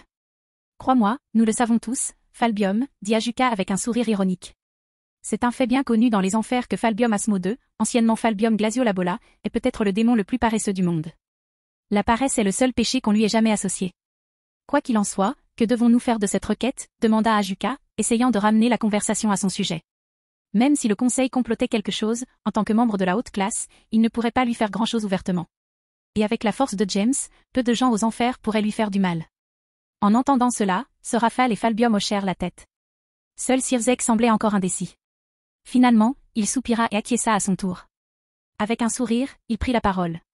Alors je pense qu'il serait approprié d'en parler lors de la réunion des jeunes diables de cette année, non, demanda Sirzek en croisant le regard des 3 autres. D'accord, répondit Ajuka avec un sourire. Je parie que Gekun sera très surpris, dit Serafal avec enthousiasme. Falbium hocha simplement la tête, trop paresseux pour parler. Alors, ceci étant réglé, revenons à la discussion des termes du traité de paix avec le ciel et les Grigori, a déclaré Sirzek, mettant fin au fil de la promotion de James en classe ultime. Chapitre 130, Fête des Péris. Monde humain, Japon, Kuo. Le temps passa à toute vitesse. Dans le monde souterrain, les rumeurs concernant une possible promotion de James s'intensifiaient. Dans le monde des humains, cependant, le jour tant redouté par James et Ria était arrivé, la fête des pères. Comme son nom l'indique, c'est aujourd'hui que les parents d'élèves sont invités à l'école pour observer l'environnement d'apprentissage de leurs enfants. Les parents sont tenus d'être présents dans chaque classe pendant la première heure après l'école. Ils pourront ensuite poursuivre les cours jusqu'à l'heure du déjeuner. En classe 3A, le groupe habituel de cette personne discutait à nouveau autour de la table de Ria. Cependant, contrairement aux conversations animées habituelles, l'atmosphère était cette fois plutôt négative. Savoir que Léona, Sirzek et Zéoticus allaient arriver suffirait à déstabiliser n'importe qui. Étonnamment, Ria était le seul à sembler réellement effrayé par ce qui allait arriver. Riri, tu dois vraiment te calmer, dit James en souriant ironiquement à la rousse nerveuse. Et comment faire demanda Ria sèchement. Ne me dis pas que tu as oublié l'année dernière. En repensant à l'année écoulée, James, Sona, Akeno, Tsubaki, Reia et Flora ont dû faire preuve de toute leur volonté pour ne pas éclater de rire. À cause des facéties de Zéoticus et Sirzek le jour de la fête des pères l'année dernière, même les autres élèves de la classe ont jeté des regards à Ria, avec des regards compatissants ou des sourires tendres. Oui, je comprends, dit James en essayant de contenir un sourire. Oncle Zéoticus et son frère ont un peu exagéré l'année dernière. Un peu, s'exclama Ria avec colère. Tu appelles ça un peu? Chacun d'eux avait une banderole d'environ 2,5 mètres de long avec mon visage dessus, un appareil photo, une caméra vidéo avec un trépied, et dès qu'il m'appelait, répondait correctement ou faisait quoi que ce soit, il se mettait à crier de joie. Une fois de plus, le reste du groupe a dû faire de son mieux pour ne pas rire de l'héritière hystérique de Gremory alors qu'il se souvenait d'elle. Bon, peut-être que c'était plus qu'un peu, dit James, les lèvres pincées. J'espère que grande sœur Greffia fera quelque chose pour ça cette fois. En réponse, Ria a simplement levé les yeux au ciel. Si je ne connaissais pas aussi bien Greffia, j'aurais pensé qu'elle se retenait de rire aux éclats. Ria fit la moue. Mais je sais qu'elle ne faisait que son devoir de servante en chef de la maison Gremory. Enfer, territoire de Gremory, domaine de Gremory. Dans la salle de réunion des quartiers des domestiques, Greffia se tenait devant le reste des domestiques du manoir, leur expliquant ce dont ils devaient s'occuper pendant qu'elle était absente avec Venlana et Sirzek pour assister à la fête des pères de l'Académie Kuo. Et Iliana, n'oublie pas que la dame attend que les roses noires fleurissent. Éternuement, expliqua Greffia de son ton froid habituel, jusqu'à ce qu'elle soit interrompue par son propre éternuement. À cet instant, le silence se fit dans la salle. Personne n'avait jamais vu Greffia traverser une telle épreuve au cours de son service à la maison de Gremory. Finalement, la jeune femme, Iliana, à qui Greffia s'était récemment adressée, rompit le silence. « Dame Greffia, vous allez bien ?» demanda Iliana avec précaution. « Ne vous inquiétez pas, j'ai juste senti une légère irritation au nez » répondit Greffia. Puis, comme si de rien n'était, Greffia poursuivit son explication. Cependant, alors qu'elle expliquait à chacun des serviteurs ce qu'elle attendait d'eux et à quoi ils devaient faire attention pendant son absence, Greffia pensait simultanément à ce qui avait pu provoquer cet éternuement. « Je ne crois pas que j'ai attrapé froid » pensa Greffia en analysant la situation. Les démons ne peuvent même pas attraper un rhume comme les humains. Et malgré toute ma sévérité envers les employés, il n'y a pas un seul grain de poussière sur toute la propriété. Je crois que quelqu'un parlait de moi. Mais qui cela peut-il bien être? Haussant les épaules mentalement, Greffia repoussa cette pensée au fond de son esprit et continua à instruire les serviteurs. Monde humain, Japon, Kuo. Peu après, la cloche sonna et tous les élèves retournèrent à leur place. Un instant plus tard, l'enseignante, une jolie femme d'âge moyen, entra dans la classe. Bon, le cours commence, annonça le professeur à la classe. Ce sera la 3e fois pour vous tous, alors je suppose que je n'ai pas besoin de vous parler du programme du jour, n'est-ce pas? En réponse, les élèves hochèrent simplement la tête. Voyant que tout le monde était prêt pour les événements de la journée, l'enseignante passa en revue les changements qui pourraient survenir cette année et l'année dernière. Ce faisant, elle observa chaque élève et son regard s'attarda sur Ria. Puis, ses lèvres se tordirent, essayant de ne pas rire. Bien qu'elle n'ait pas été l'enseignante principale de la classe 2 à l'année dernière, elle avait, comme tous les autres enseignants, entendu parler des pitreries du frère et du père de Ria, qui étaient devenus légendaires pour le personnel et les enseignants de l'académie. Voyant les lèvres de l'enseignante trembler sous son regard, Ria comprit exactement ce qu'elle pensait. Alors, au lieu de dire quoi que ce soit, elle rompit simplement le contact visuel et posa la tête sur la table, le visage rouge. Voyant que Ria ne la voyait plus, l'enseignante laissa son sourire s'exprimer. Et, comme elle, le reste de la classe sourit aussi. Oh, et les élèves, s'il vous plaît, ne taquinez pas trop Gremory après la fête des pères, dit le professeur d'un ton moqueur. Oui, censé, répondit la classe à l'unisson. Waouh, grogna Ria en réponse. Je vais certainement demander à papa de la virer, pensa Ria. En fait, Zéoticus est devenu l'unique actionnaire de l'Académie Kuo peu après que James, Ria et Sona ont décidé de se faire passer pour des lycéens afin de dissimuler leurs identités démoniaques. Heureusement pour ses professeurs de première et deuxième année, elle ne l'a découvert qu'il y a quelques semaines. Peu après, la cloche sonna, annonçant la fin du cours. Quelques instants plus tard, la porte arrière de la classe s'ouvrit et les parents des élèves commencèrent à entrer.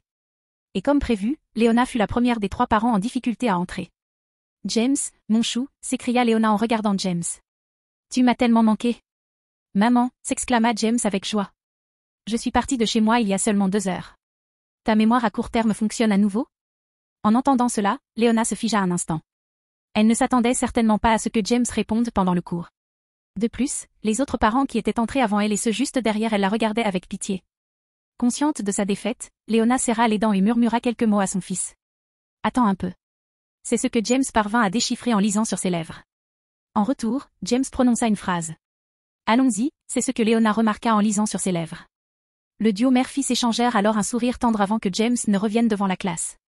Peu après Léona, les parents de Sona, Dante et Rhea, furent les prochains parents d'Aemon à entrer dans la classe. Cependant, contrairement à Léona, ils se contentèrent de saluer Sona de la main. Bien sûr, cela lui valut des regards noirs de Rhea et James. S'attendant à leurs regards noirs, Sona les ignora complètement en souriant. Le père troublé suivant à entrer fut Sirzek. Bien qu'il ne fût pas père, il était certainement inquiet. Personne ne fut donc surpris de le voir porter un trépied, une caméra vidéo, un appareil photo réflexe numérique et un sac à dos. Ce qui les surprit, c'est que le père de Rhea, Zéoticus, ne l'accompagnait pas, ni la servante aux cheveux gris qui les accompagnait habituellement. À sa place se trouvait une belle femme aux cheveux blonds et aux yeux violets, dont les traits étaient presque identiques à ceux de Rhea. « Maman, tu es venue ?» demanda Rhea, l'air confus et joyeux. « Oui, puisque c'est ta dernière année, je vais convaincre Zéo de me laisser y aller cette fois, » répondit Venlana avec un sourire élégant. En entendant cela, Rhea faillit pleurer. Même si son frère était encore là pour la gêner, sa mère serait bien plus efficace pour le contrôler. Alors, avec un sourire, Rhea se tourna vers le devant de la classe. Quelques instants plus tard, tous les parents étaient dans la classe, alignés au fond. Au moment où le professeur s'apprêtait à fermer la porte, tout le monde entendit un cri provenant du couloir. « Attendez !» cria une voix féminine tandis que des pas se faisaient entendre dans le couloir. En entendant cette voix, Sona se figea. Puis, elle se mit à trembler. Alors que les pas approchaient de la porte de la classe, Sona tourna machinalement la tête vers celle-ci. Le reste de la classe tourna également la tête vers la porte. Ils ne remarquèrent pas l'expression paniquée de Sona. Cependant, les 6 autres membres de son groupe d'amis reconnurent la voix qui criait au loin. Et de ce fait, au lieu de regarder immédiatement vers la porte, ils fixèrent tous l'expression de Sona. Et en la voyant, ils sourirent. Du plus grand sourire de Rhea. Désolée pour le retard, cria une petite fille à la poitrine généreuse, vêtue d'un uniforme de marin moulant blanc et bleu, un large ruban rouge noué en nœud qui lui couvrait la poitrine, un bijou rouge au centre du nœud, des bottes rouges montant jusqu'au genou ornées d'un nœud blanc, des gants blancs aux détails rouges près du coude, et un diadème doré orné d'un bijou rouge au centre. De plus, ses longs cheveux noirs étaient attachés en double queue de cheval avec des nœuds sphériques à la base de chacune, et des barrettes rouges réfléchissantes recouvraient le devant de chaque chignon et maintenaient les queues ensemble. Lorsqu'ils virent la jeune fille entrer dans la pièce et ce qu'elle portait, tous furent stupéfaits. Même ceux qui la connaissaient. Il n'était pas rare de la voir, ce Rafale, vêtue d'une sorte d'uniforme de Magical Girl. Ce qui les surprit, c'est que tout le monde savait d'où venait ce style particulier d'uniforme. Ignorant les regards qu'elle essuyait, ce Rafale regarda autour d'elle. Lorsqu'elle aperçut sa cible, elle hurla d'excitation en courant vers elle. Sautant, Wen-le-chan est venu te voir, s'écria ce Rafale en serrant sa petite sœur pétrifiée dans ses bras. Sautant? Murmurèrent la plupart des étudiants en faisant de leur mieux pour ne pas rire. Il y avait un étudiant qui n'avait aucun problème à rire. Ah ah ah! Rhea éclata de rire. Ce faisant, elle se pencha au-dessus de la table et en tapota plusieurs fois la surface. Les rires et les coups sur la table finirent par attirer l'attention de ce Rafale. Elle regarda alors autour d'elle pour voir d'où venait le bruit. Ce faisant, elle aperçut plusieurs visages familiers et leur sourit. Puis, son regard se posa sur James et elle s'arrêta net. James eut un mauvais pressentiment en voyant l'expression de ce Rafale. Puis, lorsqu'il comprit ce qu'elle allait dire, il paniqua intérieurement. « Jae-kun » cria ce Rafale en libérant Sona et en s'approchant de James. « J'aime beaucoup ton manga Sailor Moon. Comment l'as-tu créé? Vas-tu laisser ma société l'animer comme nous l'avons fait pour tous tes autres mangas ?» Face aux questions de ce Rafale, le silence s'installa dans la classe. Puis une discussion éclata. « Est-ce qu'il vient de dire qu'Alavrusca a dessiné Sailor Moon ?» demanda une fille de la classe, surprise. « Si c'est vrai, cela ne veut-il pas dire ?» a demandé un enfant. « Alavrusan est Mangetsu no Shita de ?» demanda une deuxième fille. Après cette question, le silence retomba dans la classe. Puis, à l'unisson, tous les élèves crièrent. « Alavru Kunksan est Mangetsu Sensei. »